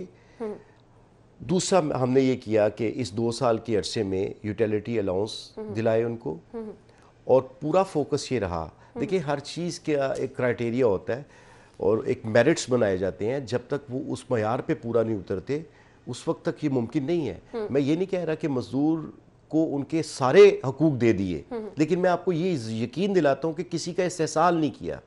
हमने बतदरीज 2 साल में रेगुलर पॉलिसी अपनाई और उनको रेगुलर करते करते उनको प्रमोट, उनकी सैलरीज, ईद अलाउंस और बाकी एक्टिविटीज़ हज और उम्रे पे भेजने का सिलसिला, ये सारे उनके राइट्स हमने उनको दिलाए इस 2 साल के अरसे में। मैं आपको यहाँ पे ये बताता हूँ कि हमारे पास तो 10-10 साल से लोग बैठे काम कर रहे थे जिनको कभी रेगुलर नहीं किया गया था। तो आप ये देखिए कि 2 साल के मुख्तसर अरसे में हमने सबसे पहले 402 जो हमारे माली थे उनको हमने रेगुलर किया, यूटिलिटी अलाउंस दिया, बहुत सारी सहूलियात दी, उनकी ग्रांट जो वक्त थी वो। और फिर हमने जो सबसे बेहतरीन काम ये किया कि जब कोई बागबान हमारा रिटायर्ड होता है तो उसको विद इन 1 वीक हम उसको उसकी अदायगी करते हैं। इस बात को यकीनी बनाया, ये बहुत बड़ा काम था पीएचए के मजदूर के लिए। बिलाशुबा अगर आप कह रहे हैं ये सब काम हुए, लेकिन माली मसाइल के साथ साथ ये सब चीजें चल रही हैं क्या? इसमें कोई रुकावट नहीं आती है? देखिए माली मुश्किलात तो हैं, इसीलिए चीफ मिनिस्टर साहब को कहा था, उन्होंने बड़ी मेहरबानी की और हमसे ना सिर्फ वो वक्तन फ़ौक्तन रिपोर्ट इसकी तलब करते हैं बल्कि मुख्तलिफ आइडियाज़ भी शेयर।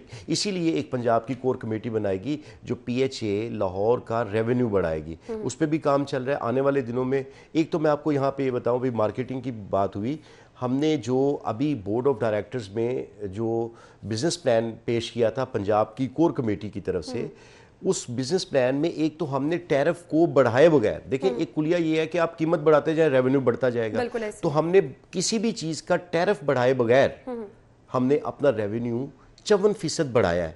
तो ये वज़ीर आला पंजाब सरदार उस्मान बुज़दार की पॉलिसी थी कि हमने टैरिफ को बढ़ाए बगैर हमने अपना रेवेन्यू 54% बढ़ाया। ये पीएचए की पूरी 20 साल की तारीख में आप देख लें कि पहली दफ़ा ये हुआ। और हमने जो लीकेजेस थे, जो मामलात थे, उसको शफाफ बनाया, उससे भी हमें बहुत ज़्यादा सेविंग हुई। तो इंशाल्लाह बतदरीज आने वाले 2 साल में पीएचए, मैं ये तो नहीं कहता कि अपने माली तौर पे इतना मुस्तहकम होगा कि ये अपने पैसे खुद अपने वसाइल से पूरे करेगा, लेकिन इंशाल्लाह आपको आज से हालात बहुत बेहतर नजर आएंगे। आई होप कि इसी तरह से हो कि हालात मजीद बेहतरी की तरफ जाएं। एक फुटेज हमारे पास है प्लांटेशन की, हम बात कर रहे हैं कि जी मेन बुलेवर्ड की फुटेज है जहाँ पे मैं आपको दिखाना चाह रही हूँ कि क्या हालात हैं। ये गमले लगाए गए, प्लांटेशन यहाँ पर उस तरह से नहीं है, इसकी वजह क्या समझते हैं? देखें ये वो मंसूबे थे जिसने मजदूर का इस्तेहसाल किया, यहाँ पे करोड़ों रुपए खर्च किए गए। ये हमारे दौर में तो नहीं हुए, हमने तो इसके फंड्स बंद किए। आप ये देखें, नहीं देखें आप ये देखिए, ये मालियों के पैसे थे, इस डिपार्टमेंट के पैसे थे जो इन मंसूबों पे खर्च किए गए। आप देखिए शेड्स के नीचे कभी प्लांट्स ग्रोथ करते हैं? आप इस अजीब शख्स की अजीब मंतक देखिए कि शेड्स के नीचे प्लांट्स लगाए गए थे, जो सिर्फ एक बादशाही दौर था, गुजरते गुजरते कह दिया जी यहाँ पे मुझे फूल नजर आने चाहिए। ये कोई पॉलिसीज थी? यही वो पॉलिसीज थी जिसकी वजह से आज पीएचए माली मुश्किलात का शिकार है। यही अल्ले तल्ले मंसूबे थे जिसकी वजह से आज मुश्किलात है। तो इस वजह से इनको अब छोड़ दिया गया है कि इंतकाम नहीं किया जाएगा। हम ये इस पे काम करके, तो आप ये देखें कि हम दोबारा, ये शहर की खूबसूरती में इनका हिस्सा है? नहीं, कैसे हिस्सा है? जब आप हम फिर चले करोड़ों रुपया फिर खर्च कर देते हैं इसको मेंटेन करने के लिए, यहाँ पे दोबारा हम वो प्लांट्स लगा देते हैं, लेकिन क्या वो ग्रोथ करेगा? तो पैसे तो ऐसे ही अल्ले तल्ले मंसूबों पे इन्होंने खर्च किए। हम इस चीज की हौसला अफजाई नहीं कर सकते, इस डिपार्टमेंट को मजीद खसारे में नहीं लेके जा सकते। लेकिन ये बहुत बेहतर हो सकता है। जी बिल्कुल, आपके मुताबिक ये मंसूबा अच्छा नहीं था, इस पे पैसे खर्च किए गए, जाया किए गए, लेकिन अब इसका ऑल्टरनेट तो कोई निकाला जा सकता है ना? या तो इनको हटा दे या तो हटाने का अमल चल रहा है। आप ये देखें, इस छत के नीचे हम प्लांट्स लगा सकते हैं, ग्रोथ कर सकते हैं। ये कोई अजीब शख्स की अजीब मंतक थी। हाफिज साहब, जहाँ पर प्लांट्स ग्रोथ कर सकते हैं वहाँ की मिसालें भी हमारे पास मौजूद हैं। वहाँ पर आपका फॉलोअप कोई नहीं ना रहता कि अगर आपने पौधे लगा भी दिए। आप ये देखें कि यही 2 साल की मैं आपसे बात कर रहा हूँ कि इन्हीं 2 सालों में हमने दरख्तों की नंबरिंग की। अब आप देखें पूरे लाहौर में दरख्तों के ऊपर नंबर लगे हुए हैं। उसको क्यों किया? कि हमने इसको डिजिटल पीएचए कर रहे हैं कि हमारे पास हर रोड, हर सड़क की बाकायदा मॉनिटरिंग की जाए। तो ये अमल तो चल रहा है, मामला तो बहुत खुली फिजा में तो दरख्त लग रहे हैं। अब आप सिर्फ अपनी नुमाइंदगान पे ना जाएं, आप खुद अगर जिरानी पार्क जाते हैं तो आप उस पे देखें कितना ब्यूटिफिकेशन पे काम हुआ, कितना सर हमारे नुमाइंदगान भी बहुत जिम्मेदारी से रिपोर्ट करते हैं और उस पर हम मुकम्मल तौर पर यकीन भी रखते हैं। मुझे अब ये बताइएगा, प्लान ये किया जा रहा था कि हर घर को पाबंद बनाया जाएगा कि वो अपने घर में कम है वो एक दरख्त जरूर लगाएं, इस पे किस हद तक अमल हो रहा है? देखिए, इस पे तो फेडरल गवर्नमेंट ने इस पे बाकायदा कानून साजी का अमल भी तकरीबन मुकम्मल कर लिया है। आइंदा जितने भी एनओसीज जारी होंगे तामीरात के हवाले से, तो 10 मरले के घर में कम से कम 2 दरख्त लगाना लाजमी करार दिया है। तो इस पे इंशाल्लाह आपको आने वाले दिनों में खुशखबरी मिलेगी। आपके फ्यूचर प्लान्स क्या हैं? शहर की बेहतरी के लिए PHA के मसाइल को कवर करने के हवाले से कुछ प्लान्स बनाए गए? देखिए, अभी मैंने आपको बताया कि हमने जो नया बिजनेस प्लान बनाया है उससे यकीनन हमारा रेवेन्यू भी बढ़ेगा और हमने कुछ बिजनेस एक्टिविटी भी जनरेट कर रहे हैं। आप ये देखें कि माली खसारे की एक बुनियादी वजह ये पिछले हालिया दिनों में जो 6 माह का अरसा था कोरोना के बायस आपने देखा कि हमने चलती हुई जश्न बहारा में अपनी जो हमारा एक फेस्टिवल था, जश्न बहारा का मेला जो था, उसे रोकना पड़ा। तो उससे भी हमें बहुत ज़्यादा माली खसारे का सामना करना पड़ा। लेकिन आने वाले इवेंट्स में उम्मीद है कि इंशाल्लाह ये अपने वक्त पे होंगे और हमारा रेवेन्यू भी बढ़ेगा इंशाल्लाह। ऐसा ही होगा। मैसेज क्या होगा आपका लाहौरियों के लिए? देखें, आज आप देखें कि जब मैं घर से यहाँ तक स्टूडियो तक पहुँचा हूँ तो लाहौर का वो रंग रूप नहीं रह गया जो हमने देखा बचपन में। तो यहाँ पे एग्री कर लिया जी, स्मोक की मैं बात कर रहा हूँ, मैं प्लांटेशन की बात नहीं कर रहा। प्लांटेशन तो है, तो इस पे हर शहरी की जिम्मेदारी दुगनी हो जाती है। इस माहौल को साफ करने में हर शहरी को अपना हिस्सा लेना चाहिए। न सिर्फ दरख्त लगाने चाहिए बल्कि सफाई सुथराई का अमल भी तेज़ करना चाहिए ताकि हम अपने आने वाली नस्लों को एक साफ सुथरा और पकीज़ा और साफ सुथरा ग्रीन एंड क्लीन लाहौर दे सकें। तो यही मैं आज के प्लेटफॉर्म से लोगों से ये रिक्वेस्ट करूंगा। थैंक यू सो मच और विश गुड लक। आप जो मंसूबे शुरू करना चाह रहे हैं आवाम की बेहतरी के लिए ऑब्वियसली हैं, तो हम चाहेंगे कि वो बर वक्त हों और आवाम को सहूलत एक बात मैं भूल के बताना, जी जरूर। जो आपने नए मनसूबाजात की बात की, तो हमने स्मोक के खात्मे के लिए जहाँ बहुत सारे इकदाम किए, वहाँ पे एक बुनियादी काम जो आने वाले सालों में आपको स्मोक बतदरीज कम होती नजर आएगी, वो था अर्बन फॉरेस्ट्री। हमने पूरे लाहौर में छोटे छोटे जंगलात लगाने का अमल तेज़ कर दिया है। आपको इंशाल्लाह विद इन 2 ईयर्स आपको पूरे लाहौर में हर 8, 10, 15 किलोमीटर की रेंज में एक जंगल नज़र आएगा। इंशाल्लाह वो घना जंगल भी होगा। आपको जंगल देखने के लिए जल्लो या छांगा मांगा या कहीं और नहीं जाना पड़ेगा। तो ये PHA लाहौर और पाकिस्तान तहरीक इंसाफ का इस लाहौर के लिए, शहरियों के लिए लेकिन कोशिश कीजिएगा एंट्री टिकट ना हो लोगों को, तब भी इसका फायदा होगा क्योंकि महंगाई से ऑलरेडी लोग बहुत ज्यादा परेशान हैं। थैंक यू सो मच, बहुत बहुत शुक्रिया आपके वक्त के लिए। नाज़रीन, मैसेज आपके लिए ये है कि ये जो पार्क्स हैं जिनको आपके लिए बनाया गया है, जिनके लिए हम बात कर रहे हैं कि फीस मुकर्रर ना की जाए, आवाम की सहूलत के लिए है, तो फिर आवाम की भी जिम्मेदारी है। जब आप यहाँ पर जा रहे हैं तो इनकी खूबसूरती को बहाल रखने में आपका भी किरदार होना चाहिए। बहुत छोटी छोटी चीज़ें हैं, हमने कुछ खाया, रैपर वहाँ पर फेंक दिया, तो ये हमारी जिम्मेदारी हैं कि हमने अपनी इन खूबसूरत चीज़ों को खूबसूरत हालत में ही बरकरार रखना है। हम ब्रेक की तरफ जाएंगे, ब्रेक के बाद ज्वाइन करेंगे। Stay with us. ब्रेक के बाद प्रोग्राम में आपको एक बार फिर से खुशामदीद कहेंगे और प्रोग्राम के इस हिस्से में हम बात करने वाले हैं उन नौजवानों के लिए जो कि परेशान हैं कि उनको नौकरी नहीं मिल रही। घर बैठ के आसान तरीके से किस तरह से पैसे कमाए जा सकते हैं, लेकिन इसके लिए भी आपको कुछ ना कुछ प्लानिंग करनी पड़ती है। वो प्लानिंग क्या है कि इस तरह से आप सोशल मीडिया प्लेटफॉर्म का पॉजिटिव इस्तेमाल करके पैसे कमा सकते हैं। टिप्स क्या हैं वो हम आपके साथ शेयर करेंगे। स्टूडियो में हमारे साथ हमारे मेहमान मौजूद हैं, सोशल मीडिया एक्सपर्ट हैं, नाम है इनका जी शाहिद जमान साहब। तारुफ में आपके साथ करा चुकी हैं, इन्हें खुशामदीद कहेंगे। अस्सलाम वालेकुम। Thank you so much. वालेकुम अस्सलाम। क्या हाल चाल? थैंक यू टू सिटी 42 कि उन्होंने इनवाइट किया हमें इस शो के लिए। आपके वक्त का भी बहुत बहुत शुक्रिया। अब लोग बहुत ज़्यादा परेशान हैं और आप माशाल्लाह लोगों की परेशानी हल करने में अहम किरदार अदा कर रहे हैं, तो हमने सोचा क्यों ना आपको मदऊ किया जाए। क्या वाकई बहुत आसान है घर में बैठ के पैसे कमाना? देखिए, सबसे पहले तो एक बड़ा मशहूर मकूला है जो आजकल चल रहा है कि परेशान नहीं होना। ठीक है, परेशान क्यों नहीं होना? परेशान वो शख्स होता है जो कोशिश नहीं करता। So the only thing that you need to do, जो कि आपके अपने जोरे बाजू के अंदर, वो ये है कि आपने कोशिश करनी। कोशिश का अगर पता ना हो कि करना क्या है तो फिर भी यूजफुल नहीं है। अब आप घर में बैठे हुए हैं, आपके पास कम से कम अगर मैट्रिक की एजुकेशन तक भी मौजूद है तो आप अपने लिए काम कर सकते हैं। अच्छा, अब ये कौन सा ऐसा काम है जो मैट्रिक की एजुकेशन के साथ भी हो सकता है? दुनिया में जो बहुत सारे लोग इस वक्त फॉर्मल एजुकेशन नहीं हासिल कर रहे, वो भी पैसा कमा रहे हैं, कहीं ना कहीं पैसा कमा रहे हैं। अगर आप रोड पर देखें तो कोई मैकेनिक है, कोई किसी दुकान पर सेल्समैन है, इट मींस के पैसा कमाया जा सकता है। अब यही बहुत सारी जो काम है, इनसे मिलते जुलते काम जो ऑनलाइन किए जा सकते हैं। जैसे कि क्या हो सकता है, अगर आपको डेटा एंट्री आती है, आपको सिर्फ टाइपिंग आती है, अंग्रेजी उर्दू पढ़ सकते हैं तो आप पैसे कमा सकते हैं। आपको ग्राफिक डिजाइनिंग आती है, आप पैसे कमा सकते हैं। आपको किसी के बिजनेस को मार्केट करना आता है, आप पैसे कमा सकते हैं। आपको वेब डेवलपमेंट आती है, आप पैसे कमा सकते हैं। सही सही। So there are so many things जो कि आपको अगर आती हैं तो आप पैसे कमा सकते हैं। देखिए, कोविड आया, कोविड में बहुत सारे बिजनेसेस को चैलेंजेस आए कि हमारी दुकानें बंद होगी, हमारे रिटेल स्टोर बंद हो सकते हैं, प्रॉब्लली अल्लाह आसानी करे अगर सेकंड वेव आती है तो क्या होगा।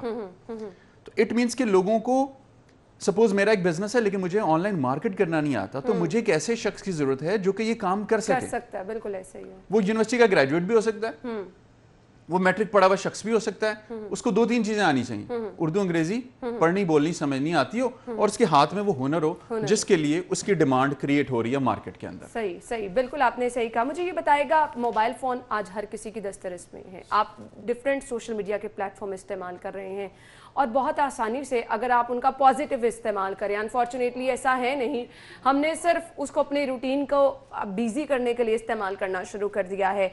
कौन से ऐसे प्लेटफॉर्म हैं जहां पर आप अगर रूटीन में उनका इस्तेमाल वैसे भी कर रहे हैं तो आप पैसे भी कमा सकते हैं? देखें, इस वक्त आपका जो मोबाइल फ़ोन है ना, ये आपके लिए एक बड़ी, जिसे कहते हैं, एक रिसोर्स है जिसके ज़रिए आप पैसे कमा सकते हैं। लेकिन मैं अगर आपसे यूँ कह दूँ ना कि आप ऑनलाइन ऐसे ही पैसे कमा लेंगे, ऐसे ही नहीं होगा। आपको एक प्रोसेस फॉलो करना पड़ेगा। सपोज आपके पास मोबाइल हो, आप वीलॉगिंग कर सकते हैं, आप मुख्तलिफ जगहों की वीडियो शूट करें, इसको यूट्यूब पर डालें, आप पैसे कमा सकते हैं। और लोग ऐसा कर रहे हैं। आपके पास घर की कुकिंग करना आती है, आप घर की कुकिंग की रेसिपीज बना बना के अपलोड करें, आप पैसे कमा सकते हैं। अब ये चीजें तो हो रही हैं, लेकिन इस मैदान में इतने सारे लोग आ गए हैं कि अब आपके पास कुछ डिफरेंट होना कि लोग उसको रुक के देखें, कंटेंट अच्छा होना बहुत ज़्यादा ज़रूरी है। तो बताइएगा, ये कौन सी ऐसे टिप्स देना चाहेंगे कि अगर कोई वीलॉगिंग करना चाह रहा है तो उसको किस तरह से अपने आप को प्रिपेयर करना है कुछ डिफरेंट करने के लिए कि ज़्यादा से ज़्यादा लोग उसमें इन्वॉल्व हो सके? देखिए, हमेशा हर तरह का कंटेंट प्रोड्यूस हो रहा है। एक लाइन हमेशा से हम सुनते आ रहे हैं, सर्वाइवल ऑफ द फिटेस्ट। तो जो बेहतर करेगा वो जीत जाएगा। अब आप कुकिंग भी कर रहे हैं तो आप एक अच्छे अंदाज से करके उसकी प्रॉपर एक अंडरस्टैंडिंग के साथ एक रेसिपी प्रेजेंट करें। बट दो चीजें बड़ी इंपॉर्टेंट है। सबसे पहले आप कोई भी नई इनोवेशन नहीं ला सकते जब तक कि आपको बेसिक काम ना आता हो, राइट? अगर आप इनोवेशन के चक्कर में पड़े रहेंगे तो पता चलेगा बेसिक काम भी हाथ से निकल गया। सबसे पहले आप अपना ये इंश्योर करें कि that you do the basic work और कंसिस्टेंसी के साथ काम कर रहे हो। जैसे यूट्यूब मोनेटाइजेशन की बात करते हैं, यूट्यूब से पैसे कमाने की बात करते हैं, तो उसमें दो इंपॉर्टेंट चीजें। नंबर 1 इज योर कंसिस्टेंसी, कि आप एक काम को कंसिस्टेंसी के साथ कर रहे हो। Second comes the content. अगर आपको कंटेंट बहुत अच्छा, कंसिस्टेंसी नहीं है, आपने साल में एक वीडियो चढ़ाई तो आपको कोई मोनेटाइजेशन नहीं मिलने वाली। बिल्कुल ऐसे ही है, बिल्कुल ऐसे ही है। सो इसी वीडियो से रिलेटेड सेकंड बहुत आसान सा काम हो रहा है इस वक्त कि बहुत सारे स्टूडेंट्स, यंगस्टर्स जाते हैं एक रेस्टोरेंट पे एक वीडियो शूट करते हैं, उस वीडियो को शूट करके यूट्यूब पर अपलोड करते हैं, उस रेस्टोरेंट वाले से भी पैसे ले लेते हैं, यूट्यूब से भी पैसे ले लेते हैं। अब सिर्फ मोबाइल ही चाहिए ना, और एक बंदे को एफर्ट चाहिए कि वो रेस्टोरेंट जाए, उससे मिन्नत करे, समाजत करे, इजाजत मांगे और काम कर सकता है। बिल्कुल।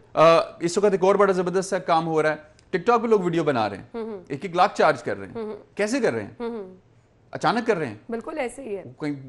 बिल्कुल इसके लिए आपको कोई सच कोई पूरे दिन लगा के प्लानिंग नहीं करनी पड़ती है। आपको कंसिस्टेंसी चाहिए, बिल्कुल और आपको एफर्ट करना चाहिए। अगर आप अपने और आपके काम को देखूं तो अगर हमने 10-15 साल पहले काम शुरू किया तो क्या आज इस परफेक्शन लेवल पे था वो उस दिन पहले दिन नहीं था। बिल्कुल नहीं। So over the passage of time हमने वो स्किल्स जो हैं वो गेन की हैं। सही। तो ये बहुत ज़बरदस्त चीज़ है। गैप बहुत सारे लोग जो हैं वो अक्सर हम देखते हैं कि काम कर रहे हैं, सोशल मीडिया प्लेटफॉर्म का इस्तेमाल कर रहे हैं और बहुत एकदम एक्टिव नज़र आए हैं, कहीं ना कहीं बीच में आके वो गैप आ गया और उसका नुकसान आपको ये होता है कि आपका पिछला काम भी जो है वो आपकी ऑडियंस भूल चुकी होती है। तो कितना ज़रूरी है और कितना गैप आप समझते हैं कि होना चाहिए? ऑब्वियसली कुछ लोग दूसरे अपनी जॉब्स भी साथ कर रहे हैं, स्टूडेंट्स भी हैं, पढ़ाई भी कर रहे हैं, तो वो कितना टाइम मार्जिन आप समझते हैं कि इसमें होना चाहिए? एक चैलेंज हमेशा आता है, आप जॉब कर रहे हैं, आप पढ़ रहे हैं कि सर मेरे पास टाइम नहीं होता। अच्छा, ये कॉमन आंसर है। मतलब मेरे पास एक परसों हमारे स्टूडेंट आई, उन्होंने कहा जी आइल्स मैं कर रही हूँ लेकिन मेरे पास टाइम नहीं होता, जॉब छोड़नी पड़ जाएगी। मैं कहा कितना टाइम दोगी? मैं कहा 3 घंटे दिन के दे दो। दे सकती हो? कहती हाँ 3 घंटे मैनेज कर लूँगा। मैं कहा मसला हल हो गया। आपने एक टारगेट डिफाइन करना है। सेकंड कम्स कि हम सोशल मीडिया प्लेटफॉर्म के जरिए कैसे काम कर सकते हैं। देखें, सोशल मीडिया मार्केटिंग के अंदर 2 किस्म की चीजें आती है, एक को कहा जाता है ऑर्गेनिक और एक को कहा जाता है पेड मार्केटिंग। ऑर्गेनिक मार्केटिंग क्या है? आप अच्छा कंटेंट प्रोड्यूस करते हैं, आप उसको शेयर करते हैं, टैग करते हैं, मैसेज करते हैं, रोल ओवर करते हैं, कहीं ना कहीं उसको स्प्रेड करने की कोशिश करते हैं और बगैर पैसे के एक सर्टेन रीच को गेन करने की कोशिश करते हैं। ये कोई भी कर सकता है, जिसके पास थोड़ी सी एफर्ट हो, थोड़ा सा उसको पढ़ा लिखा काम आता है और वही काम कर सकता है।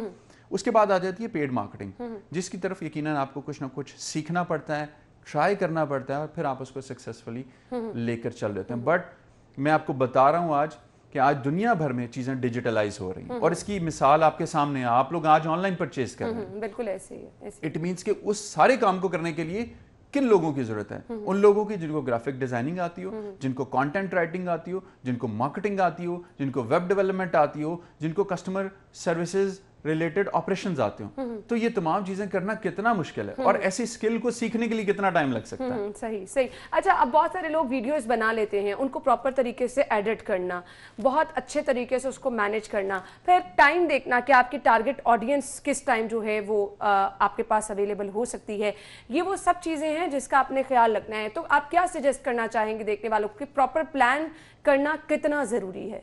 देखिए, दो तरीके हैं इस काम को करने के। एक तरीका तो यह है कि मैं खुद से हिट एंड ट्राई करना शुरू कर दूं। तो हो सकता है ये काम करने के लिए मुझे 1 साल, 2 साल या 3 साल का वक्त लग जाए।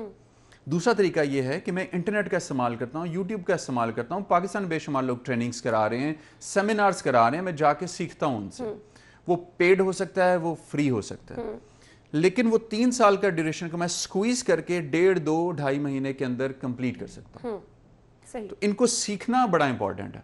आप, मैं नहीं कहता कि आप लोग किसी से जाके पेड ट्रेनिंग लें लाजमी, मैं ये भी नहीं कह रहा खाली आप फ्री पे रिलाय करें, लेकिन आप सीखने का एक मोटिव बना लें कि मैंने ये सीखना है और इतने ड्यूरेशन में सीखना है। इस वक्त हमारे पास सोशल मीडिया पे इतनी सारी ऑप्शंस मौजूद हैं कि अगर आप सिर्फ वक्त निकाल के सब चीजें देखें तो आप बहुत कुछ सीख भी सकते हैं। There are so many opportunities. Secondly बात यह है कि मैं खास तौर पे उन लोगों को एड्रेस करूंगा जो कि इस वक्त यूनिवर्सिटीज में पढ़ रहे हैं। दे एक्सपेक्ट कि वो 10, 12, 15, 20 लाख लगा के जब यूनिवर्सिटी से बाहर आएंगे तो उनको एक बड़ी शानदार किस्म की चेयर मिल जाएगी, ठीक है, और बड़ा शानदार सा उनको एक पैकेज मिलेगा, 2-3 बॉय, ऑफिस बॉय उनके गिर्द घूमेंगे और बड़ा लेविश निजाम होगा। ऐसा नहीं हो रहा, ऐसा नहीं हो रहा। आपकी क्लास में 40 बच्चे मौजूद हैं तो उन 40 में से शायद क्विकली फर्स्ट या सेकेंड वीक तक जॉब हासिल करने वालों की तादाद 5 या 10 होगी। Remaining 30 are still going through the struggle process. Reason क्या है? They have a degree but they don't have a skill. बिल्कुल। सो स्किल को सीखना बड़ा जरूरी है। आप मैथ्स कॉम की डिग्री कर रहे हैं, आपको क्या आता है? आप बैचलर्स इन बिजनेस एडमिनिस्ट्रेशन कर रहे हैं, आपको क्या आता है? आप लिंग्विस्टिक्स की डिग्री कर रहे हैं, आपको क्या आता है? आप इंजीनियरिंग की डिग्री कर रहे हैं, आपको क्या आता है?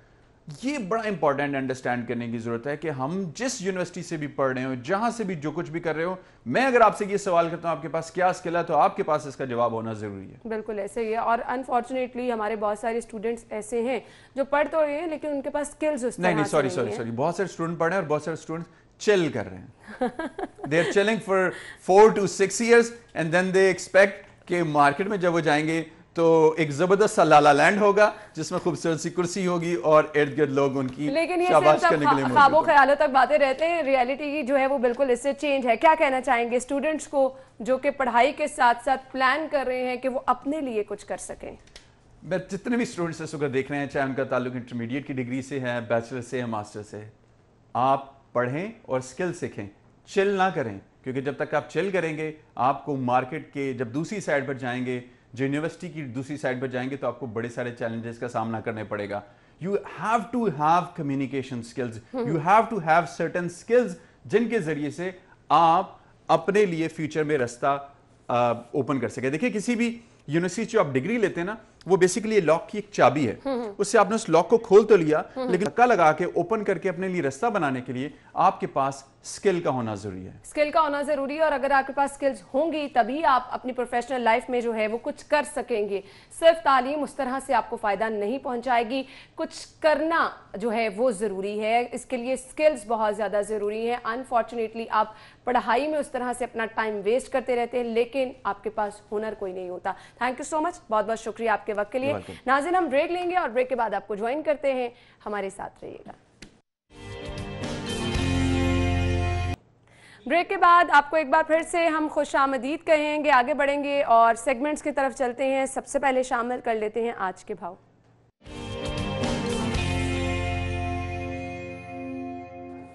फरहान हमारे साथ मौजूद हैं। जी फरहान, बताइएगा सब्जियां आज किस कीमत पर मिल रही हैं? जी बिल्कुल, जो सरकारी रेट लिस्ट जारी की गई है, मुख्तलिफ जो सब्ज़ी की कीमत उसमें 1 रुपये से 15 रुपये तक इजाफा देखने में आया। आलू और प्याज की कीमत आज 1-1 रुपये महंगी हो गई है। प्याज 67 रुपये फ़ी किलो के हिसाब से फ़रोख्त होगी। इसी तरह जो आलू 1 रुपये इजाफे के साथ 77 रुपये फ़ी किलो के हिसाब से फ़रोख्त होगा। बंद गोभी की कीमत में 6 रुपये कमी हुई है और 93 रुपये फ़ी किलो के हिसाब से फ़रोख्त होगा। फूल गोभी 73 रुपये फ़ी किलो के हिसाब से फ़रोख्त की जाएगी। शिमला मिर्च जो सरकारी रेट आज जारी किया गया है वो 234 रुपये फ़ी किलो है, जबकि जो सब्ज़ मिर्च है उसकी कीमत में 15 रुपये सरकारी रेट लिस्ट में इजाफा हुआ है और 170 रुपये फ़ी किलो के हिसाब से फ़रोख्त की जाएगी। टमाटर की कीमत में सरकारी रेट लिस्ट में 5 रुपये इजाफा हुआ है और 155 रुपये फ़ी किलो के हिसाब से फ़रोख्त होगी। लहसुन 262, जबकि जो अदरक है उसकी कीमत में भी 15 रुपये इजाफा हुआ है और जो अदरक है वो 350 रुपये फ़ी किलो के हिसाब से फ़रोख्त की जाएगी। खीरा 80 रुपये फ़ी किलो, जबकि लीमू 72 रुपये, फलियाँ 93 रुपये, अरवी 99 रुपये।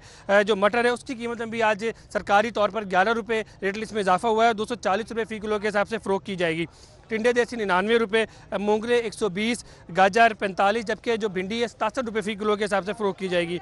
शिमला जो शलजम है 50 रुपये, मेथी 47 रुपये फ़ी किलो के हिसाब से फ़रोख्त की जाएगी। यहाँ जो ख़रीदार हैं उनका कहना है कि सरकारी रेट लिस्ट के ऊपर मंडी में कोई भी जो अशिया खुदनोश है वो मौजूद नहीं होती। सरकारी तौर पर रेट लिस्ट तो जारी कर दी जाती है, ताम हम जो उसके ऊपर मार्केट में अमल दरामद नहीं करवाया जाता।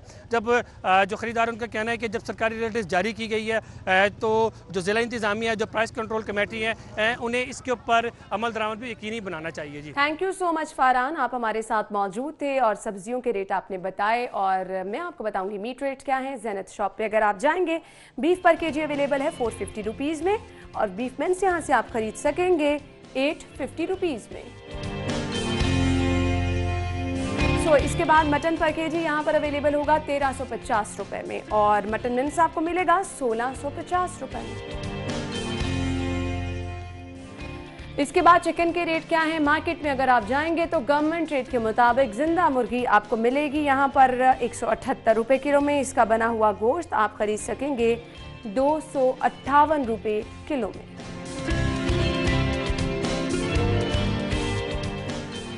और इसके साथ साथ आगे बढ़ेंगे। एग रेट्स क्या हैं, अंडों की कीमतों में होशरुबा इजाफे का सिलसिला जो हम देख रहे हैं बढ़ता चला जा रहा है। रिटेल प्राइस 166 166 रुपये दर्जन में आप अंडों की खरीदारी कर सकेंगे।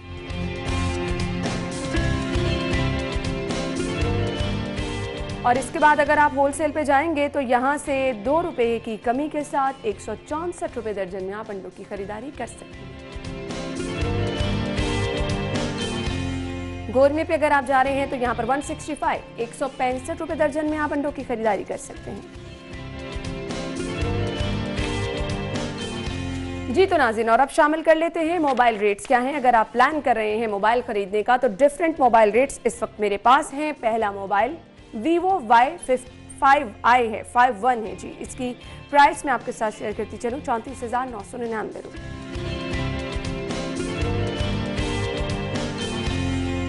Vivo V11 है जी और इसको अगर आप खरीदना चाह रहे हैं 43,999 रुपये में आप खरीद सकते हैं। Vivo V19 और 59,999 रुपीज़ इसकी प्राइस है।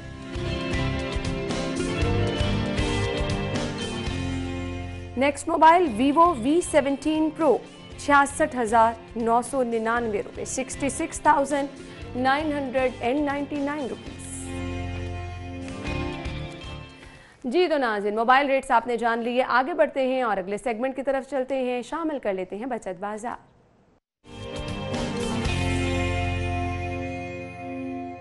सेल्स कहाँ कहाँ लगी हैं जी। ब्रांड हमारे पास है खादी। अगर आप यहाँ पर जा रहे हैं तो अप टू 50% ऑफ है, आप खरीदारी कर सकते हैं। ऑनलाइन खरीदारी की ऑप्शन भी मौजूद है।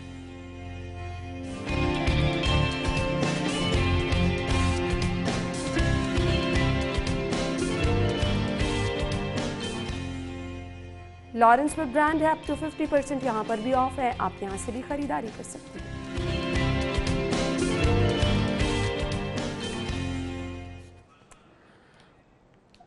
और अब बढ़ते हैं अगले सेगमेंट की तरफ, जान लेते हैं माल का हाल। करेंसी रेट्स क्या हैं आपको दिखाते हैं।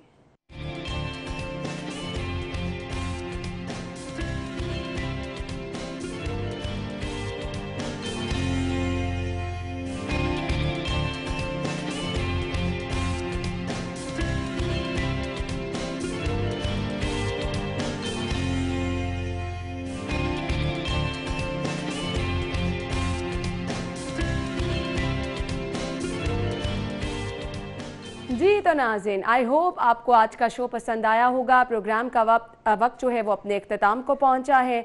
इजाज़त आपसे चाहिए, वीकेंड है, खूब इंजॉय कीजिएगा, लेकिन साथ ही साथ कुछ चीज़ें जिनका हम अक्सर जिक्र करते रहते हैं, जिनको हमने नहीं भूलना। कोरोना केसेस बढ़ते चले जा रहे हैं। अगर आप बाहर कहीं पर भी जाते हैं, एहतियात कीजिएगा। एहतियात के अलावा कोई हल नहीं। इजाज़त दीजिए, अल्लाह हाफ़िज़।